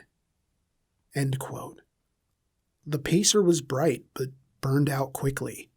Production officially ended in 1979, with the 1980 model year marking the end of the Pacer, which was in and out of the public eye within the span of a single presidential cycle. But major change was on the way for AMC, in the form of a partnership that would reshape the landscape of the American Motors Corporation. The 70s were winding down, and although Roy D. Chapin Jr. would remain as chairman of AMC, he made the decision to step down as CEO. And so, on October 21st, 1977, AMC President and Chief Operating Officer Gerald C. Myers would become the youngest CEO in the auto industry at the time, at the baby-faced age of 49. Which is less surprising when you realize that, in addition to holding all sorts of positions along the corporate ladder, from director of purchasing to vice president of manufacturing, Myers was the architect of the vaunted Buyer Protection Plan. And you might not immediately think of this as that big a deal, but I really can't stress enough just how badly the public mistrusted corporations, tying into Ralph Nader calling for more strict consumer protection laws to keep buyers from getting given the short shrift. And so the Buyer Protection Plan was a strike at the heart of the growing anti-corporate sentiment among consumers by assuring them they could take a risk with AMC products and feel taken care of. And be taken care of. Myers had a hand in all of that, so it's not like they were promoting some guy fresh out of business school. In addition to holding all sorts of positions along the corporate ladder, from director of purchasing to vice president of manufacturing, Myers' promotion remains one of the contentious aspects of AMC's history. Similar to the succession fiasco that would plague Lee Iacocca's departure from Chrysler over a decade later, the departure of Roy D. Chapin Jr. resulted in questions of whether the right guy had actually been chosen to replace the outgoing chairman. Let me explain. The vice chairman and vice president of marketing was a man by the name of R. William McNeely Jr., or Bill McNeely.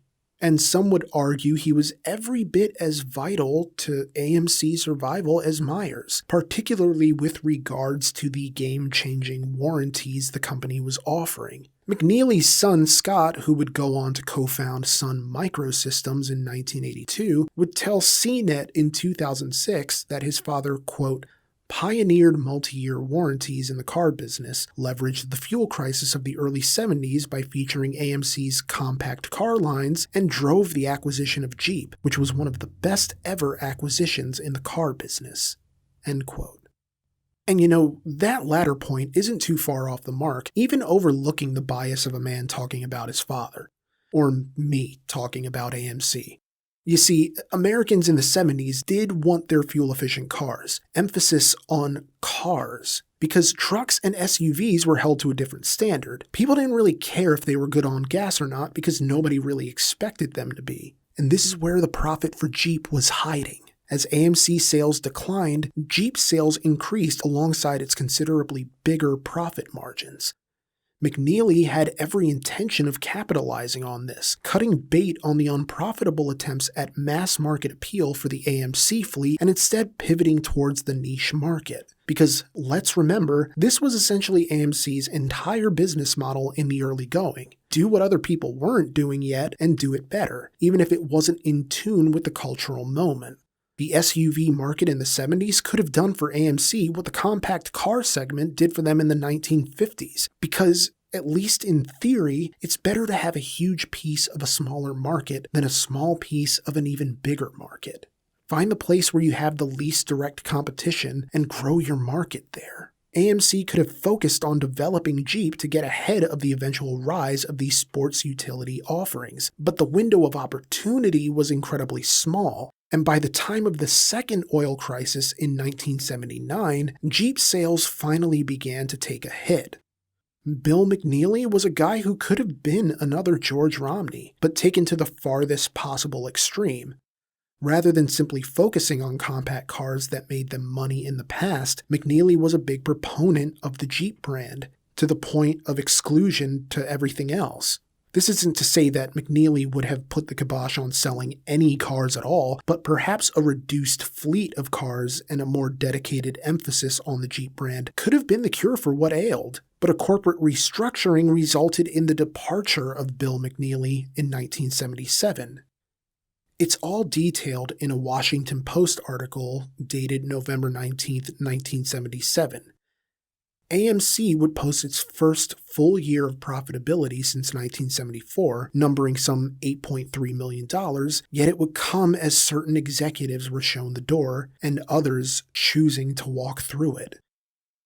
A meeting of the board of directors resulted in Bill McNeely's resignation, which McNeely himself would later call a mutual decision. And I'm sure it was, to an extent, presuming McNeely disagreed with the direction the company was set to take, although I don't think Myers' approach was so radical as to inspire distrust. It was simply a clashing of two separate ideologies, and I think AMC would have been stronger with both men in positions of power, but I guess it just wasn't meant to be. In his first years in power, Myers de-emphasized the competitive aspect of AMC's approach, instead choosing to focus on maximizing the value and versatility of their four-wheel drive division. Good start, right? Almost by necessity, Myers had to cut their fleet to the bone, killing the Matador and the Pacer in successive years, and dedicating resources to vehicles that could run on the low-cost Hornet platform, as we would see with the premium compact AMC Concorde. The downsizing approach helped AMC meet CAFE standards that required corporate average fuel economy of the entire fleet to hit 27.5 miles per gallon by 1985. Myers was also the man under whom my dream car came to light, as the AMC Eagle was introduced in 1979. But more on that in a bit, because that story is entirely subordinate to an important partnership that, unlike a well-placed RKO, didn't exactly come out of nowhere. You see, even with the streamlining of their fleet and the retirement of models that were no longer doing justifiable numbers, AMC was still short on cash. A report by Time magazine in February 1977 revealed that AMC had lost in the ballpark of $73.8 million across 1975 and 76. To make matters worse, their bank credit had expired a month earlier. Although they were able to get the banks to agree to an extension on that credit, it was for $72.5 million, which wasn't enough to cover the losses of the past 2 fiscal years. Everyone was struggling, even the people holding the line for AMC stock. Okay, not that AMC stock. The shareholders were struggling because no dividends had been paid in over 3 years by that point. And yeah, Jeep was bringing in strong sales, earning some $36.7 million in profit for 1978. But the profits were offset by years of losses coupled with the aforementioned cost of getting the cars to meet the fuel economy mandate. This meant AMC would need to look for outside help to keep the Grim Reaper at bay. And so it was that AMC and French automaker Renault came to an agreement. Renault would front the capital for a stake in the company, and it wasn't exactly a new partnership either, because Renault had a past with AMC. Not only investing in recent years, but even going farther back to the 1960s when they assembled Rambler models for distribution through their network of European dealers. But this was a more significant capital P partnership, as both companies now had a foot into each other's respective markets. Essentially, both companies would look to expand their global reach. A New York Times report broke down the plan for the partnership, which amounted to a joint manufacturing and distribution agreement. As the article lays out, the agreement included, quote, combination of the company's distribution efforts in the United States and Canada, development of future product plans regarding Renault and AMC passenger cars to be sold in the United States and Canada, consideration of the eventual manufacture of one or more Renault cars in AMC assembly plants, sales of Jeep vehicles through the dealer network in selected international markets, shipment by Renault of increased quantities of Le Car, its best-selling compact in the United States, to this country as soon as possible, for sale throughout the dealership networks in the United States and Canada. End quote. The article would go on to quote an investment analyst for a New York investment firm. Quote, AMC was not going to be able to hack it alone. By the same token, Renault was not going to be able to set up the 1,000 dealerships or so that it needed in order to expand in this country. It's logical, and it's a case where 1 + 1 could equal more than 2. End quote. Both companies needed one another, and so the deal was finalized. Renault received a 22.5% minority stake in the company in exchange for operating capital, as American Motors would receive a $150 million cash injection plus an additional $50 million in credits. It was the right deal at the right time and gave AMC the breathing room they desperately needed to plan more ardently for the future, as evidenced by a bold approach to drastically reduce the company fleet in order to maximize profits. It was a three-legged stool approach, and it was one of Gerald Meyer's bolder strokes, taking AMC from a wide array of subcompacts to a lean trio of small cars. It seemed like a wild idea, keeping just the AMC Concorde, Pacer, and Spirit cars, cutting the fleet down and hoping for the best. And yet the idea not only staved off bankruptcy, it led to a sudden cash influx when coupled with strong Jeep sales and the long-standing military truck contract and the government deal for postal service vehicles. Suddenly, AMC was looking healthier than they had in years, even if they still technically weren't cash flow positive. In a November 1979 Time magazine article, the benefits of the three-legged stool approach were made readily apparent.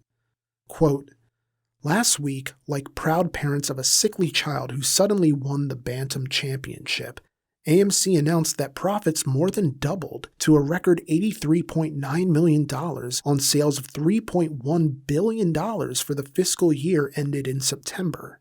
True, earnings declined in the industry's dismal last quarter, but they were down less than those at the Big Three. In October, AMC rode up again. Car sales surged 37% while they sank 21% for the industry as a whole." End quote. But as the 1970s neared the end, AMC had to look ahead to an auto industry that would change significantly in the years to come, as the needs of the many demanded the attention of the few who could meet it. This is where my dream car comes in. A man by the name of Roy Lunn, who was the chief design engineer for Jeep, had an idea for a 4x4 car which was basically a Concorde with a lifted suspension and full-time four-wheel drive. He'd made a proposal for the car in 1977, writing, quote, "The ongoing product situation, particularly relating to emissions and fuel economy legislation, is also necessitating complete redesign of basic vehicles to meet a new market created by standards rather than customer demand or desire. AMC is not financially or creatively capable of being able to meet this changing situation in the main segments of the market. We have, therefore, to accept progressive annihilation or get back to where we started by finding unique slots in the marketplace which are legal on a continuing basis and are within our financial and creative capabilities. This product proposal relates to such a unique product as a natural combination of Jeep and passenger car factors." End quote. In essence, it was a targeted attempt to get away from all the shared platform vehicles that accounted for half of the AMC fleet at the time. The hope was to create a new line of four-wheel drive vehicles that didn't feel like a Gremlin or a Hornet and could meet the rigorous fuel demands without sacrificing performance or curb appeal.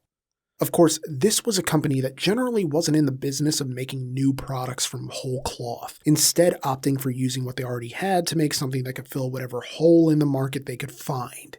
Yet they had to get this project off the ground somehow.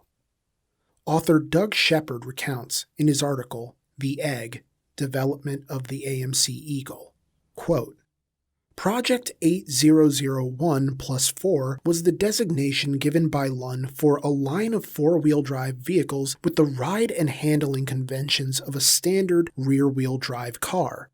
And Mr. Lunn was going to apply this four-wheel drive system on a unit body vehicle, something that was not thought practical.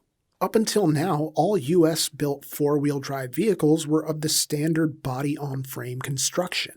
The conventional wisdom of the time was that a unit body vehicle could not withstand the stresses associated with four-wheel drive."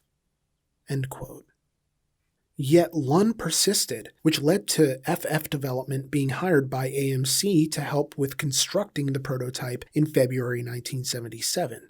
When that first prototype was delivered in June, Lund thought it was a decent start, but needed to use AMC's inline 6 rather than a V8. In addition, they would need to add an extra 2.5 inches of ground clearance over the Hornet, and maybe use a Concorde body instead. Oh, and the torque split really ought to be 50-50 rather than 33-66, but other than that, the prototype was great. It proved the viability of the concept. With the first phase down, a second round of prototypes would be delivered in October 1977, then a third round by February 1978, right up until 1979, when the car would be finalized for the 1980 model year. Which is more or less what happened, as Lund saw the multi-year plan through to completion, and the AMC Eagle was born. Ultimately, what we ended up with in the AMC Eagle was something akin to a Concorde, but with the relative power and drivability of a Jeep Wagoneer, the comfort of a sedan, the capability of a Jeep, and with full-time four-wheel drive until SelectTrak came around for 1981. The SelectTrak four-wheel drive system gave you the option of switching between 2- and 4-wheel drive to get better fuel economy if the conditions weren't a miserable white hellscape. Because don't get it twisted, these sold like hotcakes in regions where snow hit the heaviest. You can mark the time of year by how many Eagles went flying off the lot, which is probably why we saw so many of these in PA in the late 80s and early 90s, especially on used car lots. But then I'm starting to wonder how much of that is just my own past coloring my perception, you know what I mean? Ugh. Hey Brian, help, I'm supposed to be doing a journalism, but I can't be objective. In August 1979, when this hit the market for the 1980 model year, the Eagle wasn't exactly as formidable as it would become, offering a 4.2-liter inline-6 engine that was by then pretty outdated. In fact, the engine was kneecapped by the emissions technology to such an extent that they just omitted the engine output in brochures altogether for that first year. And this was just for the mid-sized Eagle. The SX4 model had a hobbled 2.5-liter 4-cylinder Iron Duke that was no great shakes. Really, the best reason to get this was the four-wheel drive, whether you went with the automatic transmission or the 4- or 5-speed manual offerings.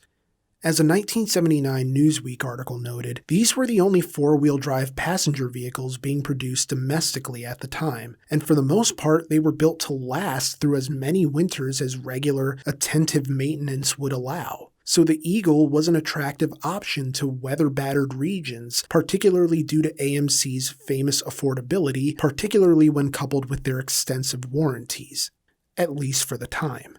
Upon release, the two-door Eagle went for $6,999 or $21,983 in 2021. Meanwhile, the four-door station wagon ran for $7,549 or a smooth $23,710 today. I have no idea why I called that number smooth. And while there's an argument to be had for just how groundbreaking this car truly was, it definitely spoke to buyers in a way few economy cars did at the time. As Rob Sass recounts in his 2008 New York Times article, "A Breed of 4x4 Hatched on the Fly," the Eagle benefited from the low expectations people had for AMC in the 1980s. They took the world by surprise with this car, opening up a new marketing segment for four-wheel drive utility sedans and wagons, with major credit to Roy Lunn, who pushed hard to bring the project to fruition. The article states, quote, "Not only did the Eagle have four-wheel drive, it was a rather advanced system for its time. An automatic clutch in the transfer case enabled the cars to be driven in four-wheel drive all the time on any kind of surface. And the cars rode and handled much better than truck-based SUVs because of a simple and effective independent front suspension engineered by Mr. Lunn and his team." In a recent interview, Mr. Lunn said AMC had conducted little formal market research before introducing the Eagles. He said that he had sensed that there was a niche in the market for such cars, and that the idea was presented to a somewhat incredulous but generally supportive management. There was little in the way of a benchmark. In Mr. Lunn's opinion, the Jensen FF was crude by comparison because of its driveline vibrations. Owners of Eagles share little in common with other persnickety vintage car owners. Rather than owning their cars for purposes of nostalgia, status, pleasure, or even investment, Eagle owners tend to keep their cars because they work extremely well. For that reason, Eagle enthusiasts are refreshing and often self-deprecating. Unlike boosters of other makes, they have a sense of humor about the cars and are not blind to foibles like their odd styling and the company's spotty quality control." End quote. You want to know how much confidence people had in the Eagle back in the early 80s? These were the cars used in the first ICE driving schools in the United States. That's the kind of faith people had in the Eagle, and how vital its independent front suspension and full-time four-wheel drive system would be to the car's early success. Of course, the Eagle wasn't really meant to compete against non-passenger four-wheel drive cars, not that it stopped people from treating it like an off-roader. Yes, the full-time four-wheel drive allowed passengers to overcome sand, snow, dirt, mud, all that stuff. But rocks? Maybe not so much. There were limits to what the Eagle was capable of, but again, this was primarily a passenger car wearing an Indiana Jones hat. Remember those early GTA games where there were random buildings but you couldn't go inside, and most people didn't even want to go inside but liked the thought of knowing that if the building was there they theoretically could? And then when, I guess, Vice City came out, or whichever was the first one where you got to go inside buildings, it was basically mind-blowing. That's more or less what the Eagle offered. The knowledge that while there were certain places you probably couldn't take this car, those roads were ultimately accessible in a way they wouldn't be in a standard passenger car of the time. The Eagle was lauded by BBC Autos writer Dan Carney in 2013 for being, quote, "the kind of segment-busting product that engineers and marketers spend entire careers trying to create," end quote. This, in addition to author and automotive journalist Martin Paget naming the Eagle as having been responsible for, quote, "midwifing the SUV," end quote. 1980 saw the delivery of the final 1,000 Pacers, leaving the Concorde and the Spirit as the sum total of AMC's traditional car line, with the Eagle filling the gap as the new third leg of the stool, which seemed like a viable enough plan, but required further cutbacks in the form of the discontinuation of the 3.8-liter engine, which left just the 2.5 and the 4.2 since the 5.0 was only available for the Jeep line. As typical, the second oil crisis hit AMC pretty hard, in addition to the overall decline of the Kenosha, Wisconsin facility, which had been America's longest-running automotive production plant at that time. By this point, the unthinkable had begun to occur as Jeep sales were now starting to decline too, whether as a result of high fuel prices, high interest rates, and the aforementioned lousy economy. You also had foreign automakers pressing on AMC's market segment, offering better fuel economy, better performance, and better customer satisfaction.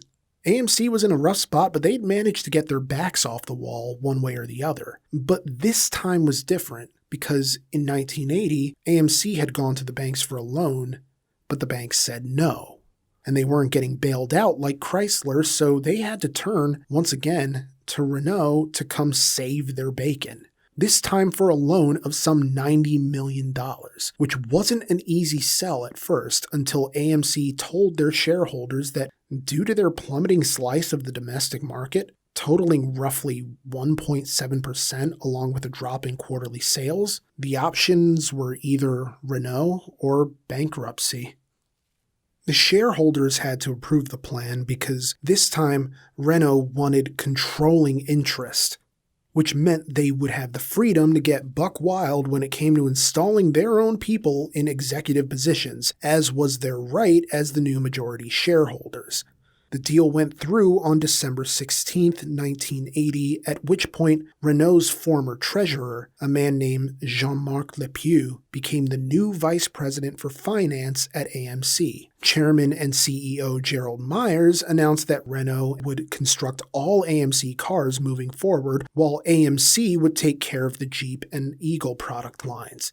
The delegation of responsibilities allowed for a more common-sense allocation of resources. For instance, the Renault 18i wasn't selling, at least not to the extent of the Renault Le Car, which you can now get with 4 doors, presumably to appeal more to the US DM market. Prices were lowered by 10% on all current AMC cars in a bid to win back buyers by economic default. Okay, not that kind of default.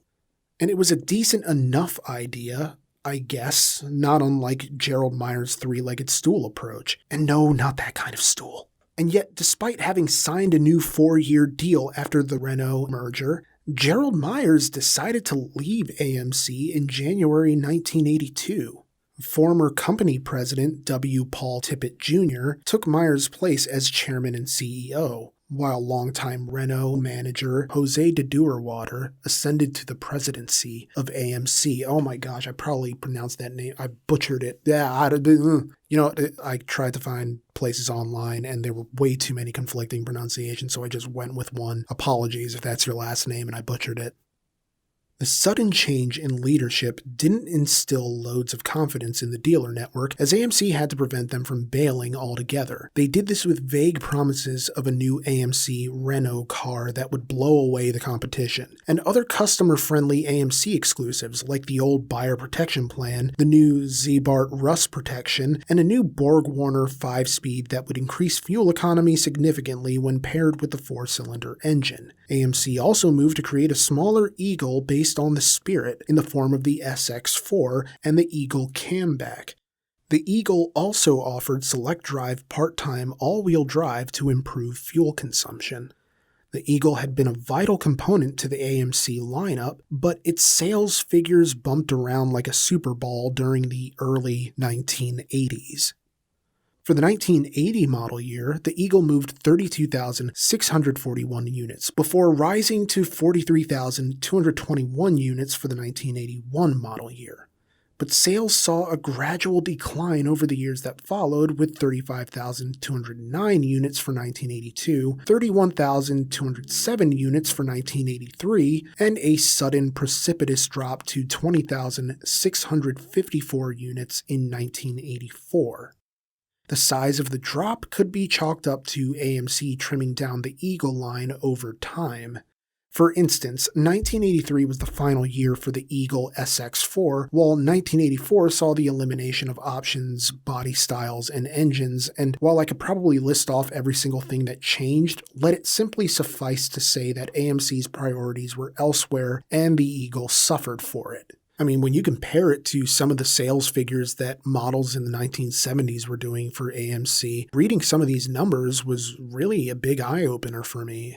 But of course, this was more or less concurrent with the business going on with the Renault 18i. It was this sporty little 4-door front-wheel drive sedan that offered a fuel-injected 4-cylinder engine, and it was in a more European style than the Eagle or the Concorde. I mean, it still didn't sell to the degree that was necessary, but part of me wonders to what extent it was even supposed to. This entire period feels like one massive stall for time as AMC and Renault tried to piece together some genius new creation that would vault them back into competition with the big three.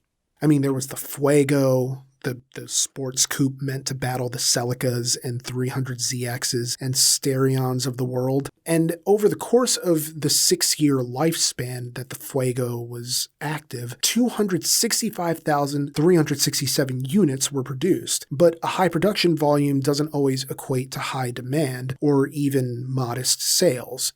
For every imported model, AMC dealers could apply for rebates as high as $1,000 per car, which doesn't sound like a great way for an automaker to see a healthy return on their investment. And the same could be said of the R18i, which suffered from bad build quality and better alternatives. This, coupled with the discontinuation of the Spirit and the Concorde, it all hurt the company, all of it.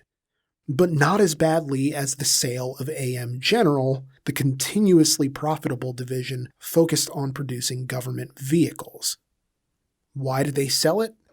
Well, I don't know if they really had a choice.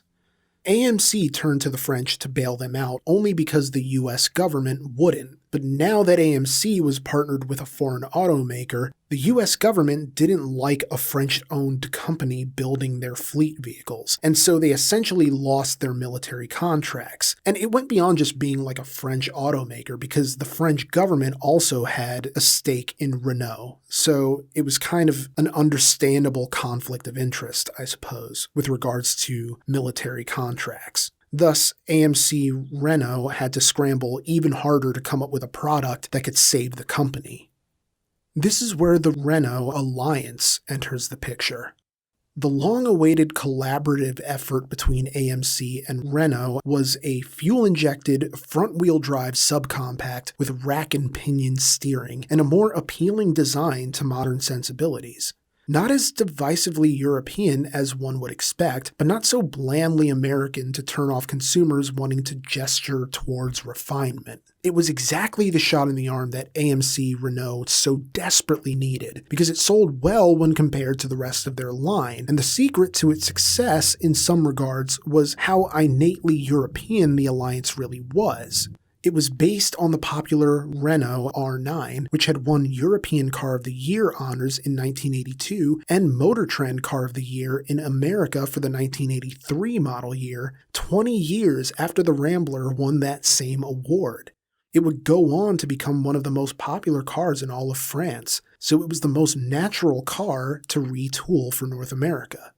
But once you got past the initial veneer of affordability, what you got was a 1.4-liter engine making an anemic 64 horsepower, and with a resale value about on par with any other shabby domestic without European influences.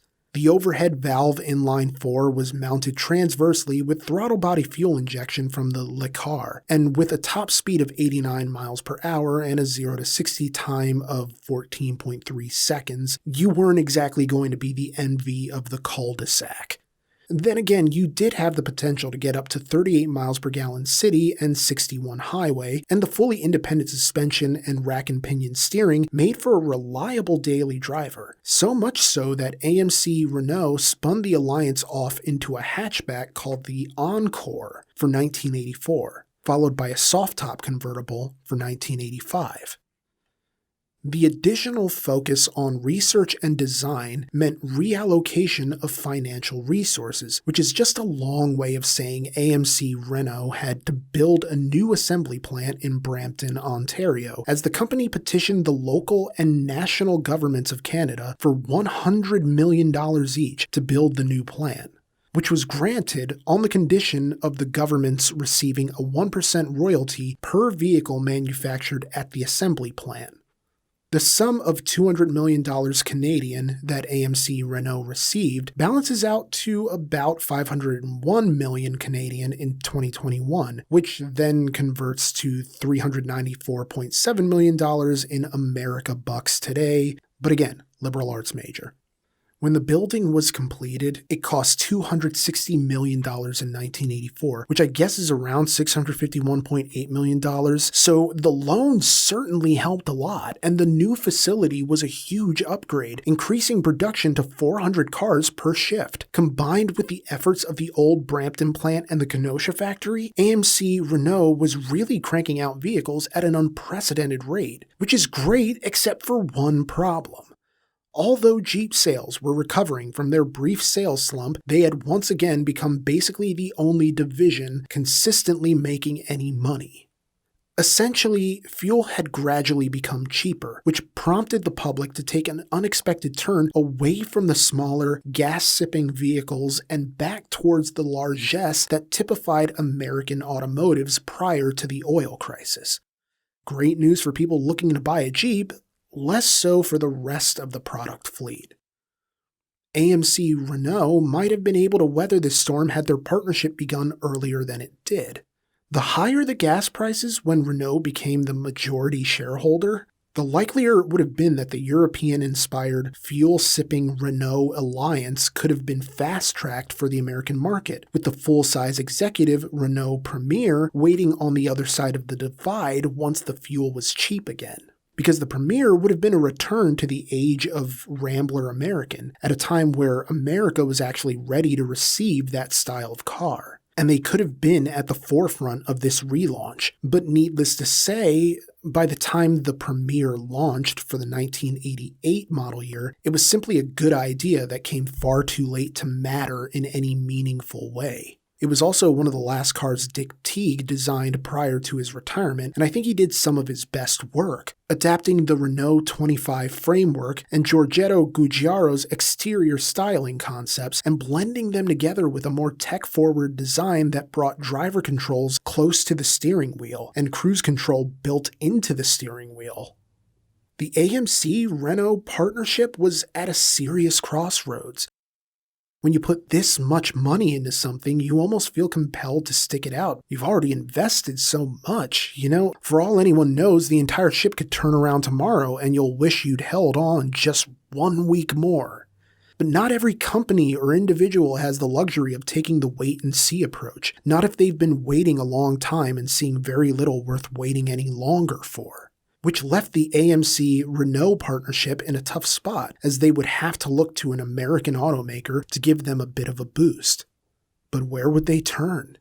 Well, to the company that got the government bailout they never did, and to the man who secured those government-backed loans and paid them back just a few short years later. Because on a long enough timeline, all RCR stories come tumbling back to Lee Iacocca.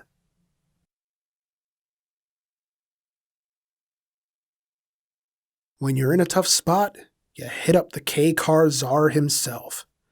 So AMC Renault went to Lee Iacocca, who'd saved Chrysler from bankruptcy and not only brought the company out of the red, but into the black by 1984. Now, the plan was to allow Chrysler to utilize AMC's Kenosha plant to assemble M-body cars like the Dodge Diplomat and the Chrysler Fifth Avenue, thanks to the excess capacity of the plant now that Renault sales were down.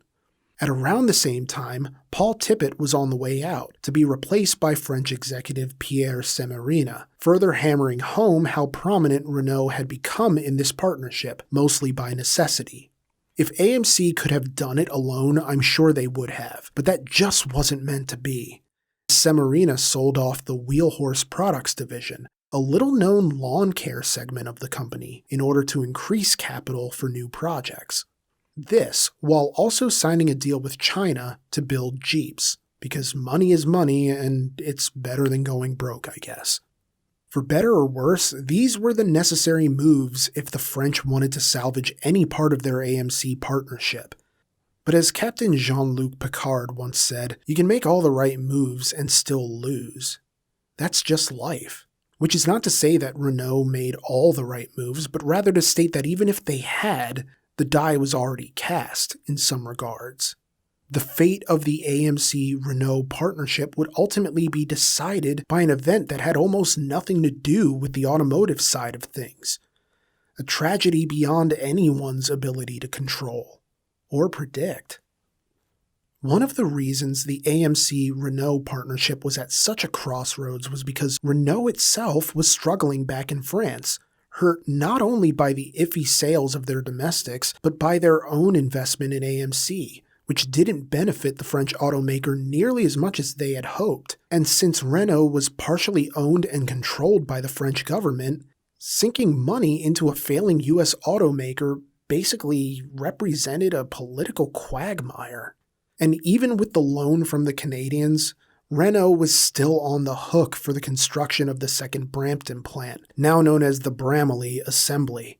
Sure, it was an awesome, advanced facility, and Jeeps were commanding the sort of demand rarely seen for any of the products under an AMC umbrella, to say nothing of the new fuel-injected L engines, but Renault found themselves in a no-win situation because, again, these gains were not enough to cover their substantial losses.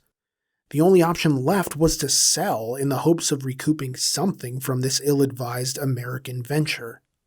Yet one man pushed back against the urge to sell, and his name was George Bess, then chairman of Renault.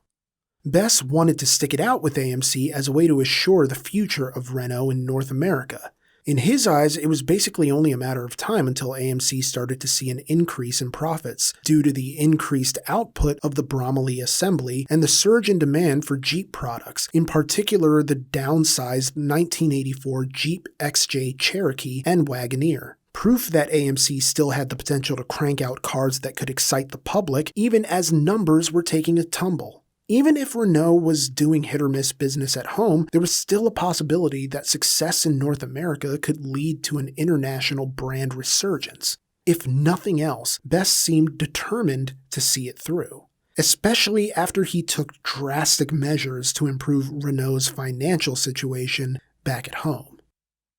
Within his first 18 months as chairman, Bess was able to get Renault back into good financial standing by laying off more than 21,000 workers. It was a move that got him on the bad side of the trade unions, which is not an enviable position for any businessman, much less the head of an automaker. But for a lifelong industrialist like Bess, these were necessary actions. Having previously run a state-owned aluminum and chemical corporation, Bess had turned millions of dollars in losses into profits in just 2 short years. It was for this reason that the French government appointed Bess to the post as Renault chairman, since the company was losing in the neighborhood of $1 billion per year. Yeesh. Yet Bess was able to turn the ship around largely through dramatic cutbacks. Perhaps the knowledge of how this strategic approach would be received was what prompted his personality while at Renault, as the New York Times reported that he, quote, had developed a reputation as a patient, tenacious, and highly successful manager who tried to maintain a low profile. He avoided public statements and gatherings, a preference that prompted industrialists to call him a man of the shadows, end quote. But sometimes when you live in the shadows, your enemies will come to meet you on your home turf. And sadly, that's what happened here. On November 17th, 1986, Georges Bess was dropped off by a chauffeur in front of his home in Paris's Montparnasse district. From an upstairs window, one of Bess's daughters saw her father stepping out onto the sidewalk near the front steps to the home. The time was approximately 8:25 p.m. Bess was expected home at 8:30, and his daughter was by the window in anticipation of his return. As Bess approached the villa he shared with his family, 2 unknown assailants, either a man and a woman or 2 women, according to witnesses at the scene, approached Bess and fired 4 gunshots, although some witnesses reported as many as 6 shots having been fired. Regardless, the bullets struck Bess in the chest and in his head. If he didn't die immediately, he would have passed away shortly thereafter. The assailants fled into the night. Bess was 58 years old. A New York Times report on Bess's killing describes what happened next. Quote, "The neighborhood was sealed off. Prime Minister Jacques Chirac said he was horrified by the beastly assassination, adding, 'Nothing can justify or explain this action.'" End quote. Yet justification would be forthcoming, albeit only after 3 long months. Authorities began receiving brochures from a militant organization known as Action Direct, an anarchist collective the police had initially suspected due to similar domestic attacks. In these leaflets, Action Direct took responsibility for Bess's killing, citing his controversial decision to lay off Renault employees as the motivating factor, in addition to the killing of an Action Direct member by a Renault security guard, since this wasn't the first time Bess was targeted for his actions as a part of, quote, "capitalist imperialism," end quote. In time, 4 arrests were made in the murder of Bess in March 1987. 2 women, 31-year-old Nathalie Ménigon and 28-year-old Joël Aubran, were charged with the murder, while 2 men, 33-year-old Jean-Marc Rouen and 38-year-old Georges Cipriani, were charged as accomplices. All 4 were high on the totem pole in Action Direct, which had carried out in the neighborhood of 80 attacks between 1979 and 1988. If convicted, all four faced life imprisonment, which is precisely what they received, in a judgment that essentially put an end to Action Direct. But it was cold comfort for AMC loyalists. Those fateful bullets not only put a tragic end to the life of George Best, but to the end of American Motors Corporation, really. Best was the biggest proponent of the ongoing AMC deal, from Renault's investment in the 6-cylinder 4-liter engine, to confidence in the Jeep brand's longevity and to the potential for AMC's profitability. But after his death, Renault couldn't get out of the AMC deal quickly enough. Best was replaced by a man named Raymond Levy, who didn't stand up to the Renault executives who wanted to divest from AMC because, well, presumably he didn't have the same faith Best did, especially in the face of so many detractors. And to be fair to Levy, it's hard to blame him, since the AMC deal, to the average person, looked like a drain on company resources, with little apparent gain, to where it wasn't beyond the realm of possibility that another Best-like mass layoff would be necessary to further boost profit margins, which obviously wouldn't be the best idea in the world, particularly in the wake of what had happened to George Best. With $91.3 million in losses for 1986, the decision to get out made all the sense in the world. And so, on March 9th, 1987, some 6 months after the assassination of George Best, Chrysler opted to buy out Renault's 46.1% of AMC to become the new majority shareholder. The decision to sell to Chrysler wasn't exactly a surprise given the pre-existing relationship that wasn't unlike Renault's own with AMC. AMC was still assembling the M-body rear-drive Chryslers, and the pot was sweetened by the prospect of getting hands on the Jeep brand. All told, the deal went through for some $1.5 billion in 1987, which is roughly $3.4 billion today. For Lee Iacocca, this would prove to be 4 victories stacked on top of one another. The acquisition of Jeep, a sweet new Canadian factory, and 2 designs that were nearly finished and ready to head into production in the form of the Renault Premier sedan, later known as the Eagle Premier, and the Jeep ZJ. This deal led to a near-instant increase in brand confidence, but upon being purchased by Chrysler, AMC was basically assimilated as if Chrysler were the Borg. AMC became a Chrysler subsidiary, renamed the Jeep Eagle Corporation.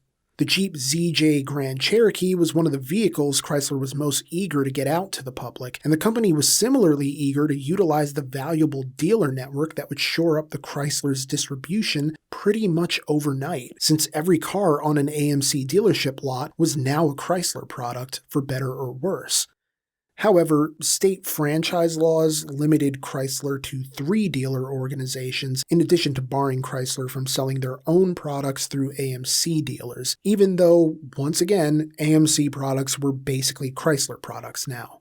It was a bit of bureaucratic red tape that Chrysler managed to overcome by having AMC Jeep Renault dealers become Jeep Eagle dealers in order to avoid violating state franchise laws, while maintaining comfortable relations with standing Chrysler Plymouth Dodge dealers in similar geographic markets. It's American business law. It's all complicated.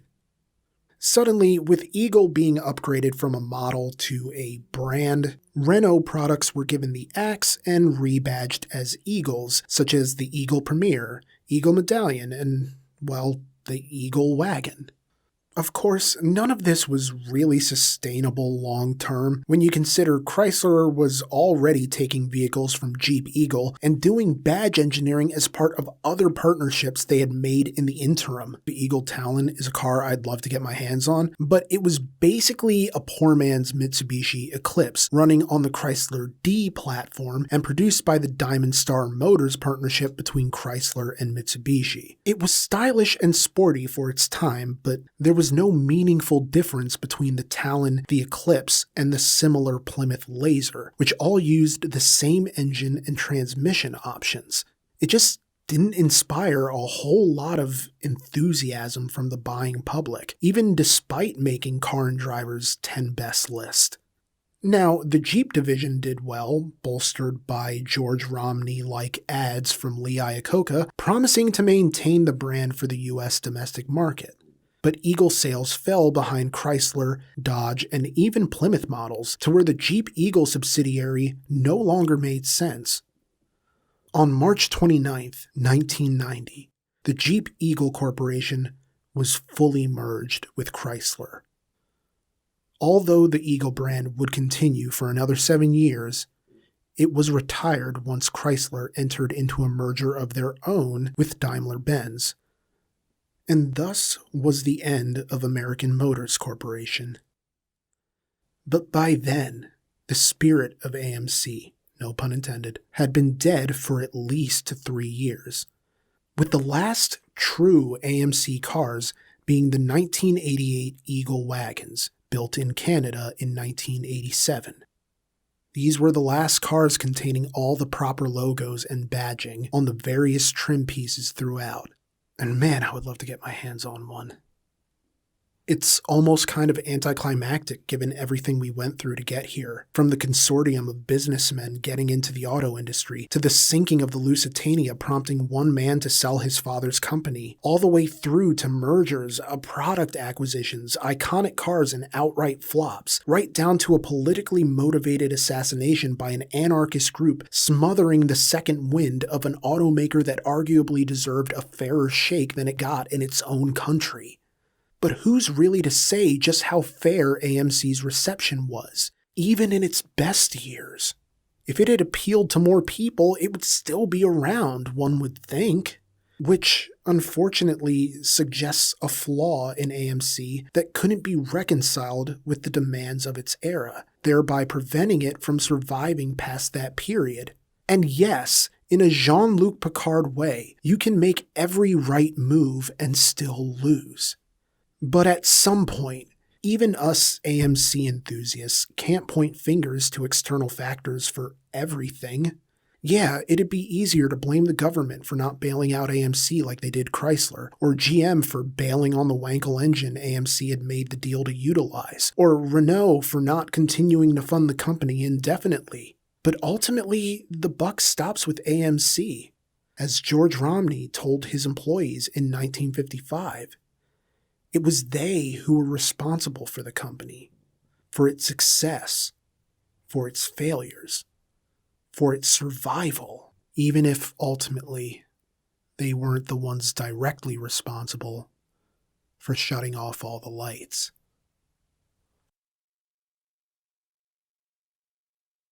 When news of AMC's buyout by Chrysler first made the rounds, Kenosha employees were stoked. They saw it as Lee Iacocca coming in to do the same for AMC as he did for Chrysler. But when the economy took a downturn, it became apparent that the factories wouldn't remain open.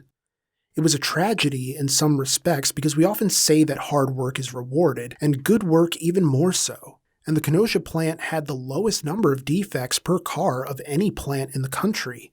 But these factories were prehistoric in comparison to other automakers, and AMC's expensive union contract was costing Chrysler significant money. And so the Kenosha Main and Kenosha Lakefront plants were closed and torn down in 1989.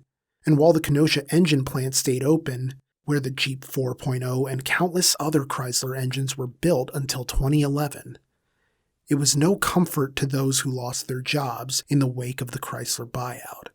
So yeah, I don't imagine Lee Iacocca is very popular in Kenosha. Of course, the reason I mention this is because it's been a theory of mine that a lot of why AMC's popularity continues to survive is because, perhaps more than many other car brands that have gone by the wayside, there was a real feeling that AMC got cut off before its time. That it hadn't yet shown the totality of what it could do. That, like those workers in those factories that were closed, fans of AMC had hope ripped away. Which is admittedly a really dramatic way of looking at things because it's not like fans of AMC lost their jobs in the closure. But it's a stark parallel to the way people felt about this automaker. Even now, AMC is popular in the same way it was then, at a niche level. But the passion of the people who care about it is unlike enthusiasts for other dead brands I've encountered, except maybe Saab, I don't know. But if you look at it, AMC clubs tend to be on the smaller side, but they're filled with collector gems like Javelins and AMXs and Matador wagons and Eagles, all in various stages of aesthetic and mechanical health. But then the fact that they're still running at all speaks to the passion of the people maintaining them and how well made these cars were for their time. The legacy of AMC is one of necessary innovation to justify their own survival. Whether it was advocating for greater fuel economy nearly 20 years before the oil crisis, or bringing smaller, more compact cars to the forefront of buyer interest at a time when land barges were still king. For all its faults, AMC was a remarkably resilient company, finding new ways to continue surviving in the face of overwhelming odds, whether by making manufacturing deals both foreign and domestically, or introducing innovations that would prove cost-effective. Sure, badge engineering wasn't unheard of, but one innovation that AMC actually did bring to the forefront was coating cars in primer paint long before the big three started doing it in the mid-1960s. This is something I meant to mention earlier, but just never got around to, but it's one of those things that, just sort of made AMC what they were. Just little things like that. And I mean, economy of size and space made AMC a notable industry leader when it came to the subcompact market, and their buyer protection plan made them downright revolutionary. And the value of the Jeep brand, it just goes without saying. And of course, I don't know how much you can put of that on AMC, but still, AMC was more than the sum of its parts. And when you hold the sum of those parts up to the light, you get something really special. Now, Chrysler themselves would see a similar European rescue operation as Renault's temporary rescue of AMC when Fiat came knocking in 2009. And again, you can check out my RCR story on Chrysler's merger woes if you're interested. But suffice it to say that the companies interacting with AMC tended to learn more than their share from the experience. Renault wasn't deterred by their experiences with AMC when it came to partnering with other automakers, and it would go on to form the Renault-Nissan-Mitsubishi alliance in 1999. Perhaps we'll talk about it in another RCR story. Maybe not. I'm not really advocating for AMC's return, even though it comes up in conversations that I have with people about what automakers I would bring back if I had the power. Because if you think about it, much like Pontiac, AMC, it wouldn't be the same company. They wouldn't be making the same cars. But I would be lying if I said I wouldn't still be interested in seeing what a modern AMC would look like. I don't know. It would be different minds, but that mentality, that subcompact mentality, fuel-efficient, sort of stylish mentality is something that I think is badly missed in USDM markets. At the end of the day, I think AMC was the ultimate underdog of the automotive industry. And like the first Rocky movie, the underdog doesn't always win, but they can go the distance and last a whole lot longer than anyone anticipated. I wouldn't say it's a situation unique to AMC. Again, it's similar to how I say I would bring back AMC or Pontiac while also recognizing that those companies can never exist in the way they did, because they were all a product of very specific moments in time. And like Rocky Balboa once said, Father Time is undefeated. If you've made it to the end of this, I really want to thank you for joining me. And if you enjoyed it, feel free to hit that like button. I shouldn't be saying that. It's too YouTuber-esque. Let me try and say it my way. If you made it to the end, I really appreciate you guys watching this, listening to this, however you enjoyed it. And if you did enjoy it, please leave a like or a comment or subscribe, because I will be doing more of these. I just will never do another one that's this long ever again. And check out the links in the description if you want to check out some other RCR stories that might tangentially connect to this one. Ultimately, this whole channel, these RCR stories, our weekly reviews, they don't happen without you. And so your support literally means the world to us. So thank you so much for watching for however long you did. And I hope you guys have a really great week whenever you're watching or listening to this. So this will be available as a podcast. I'm going to give it a little bit of time on YouTube before I upload it to our RSS feed. And until then, everyone take care, be safe, be well, and be good to each other. Thanks.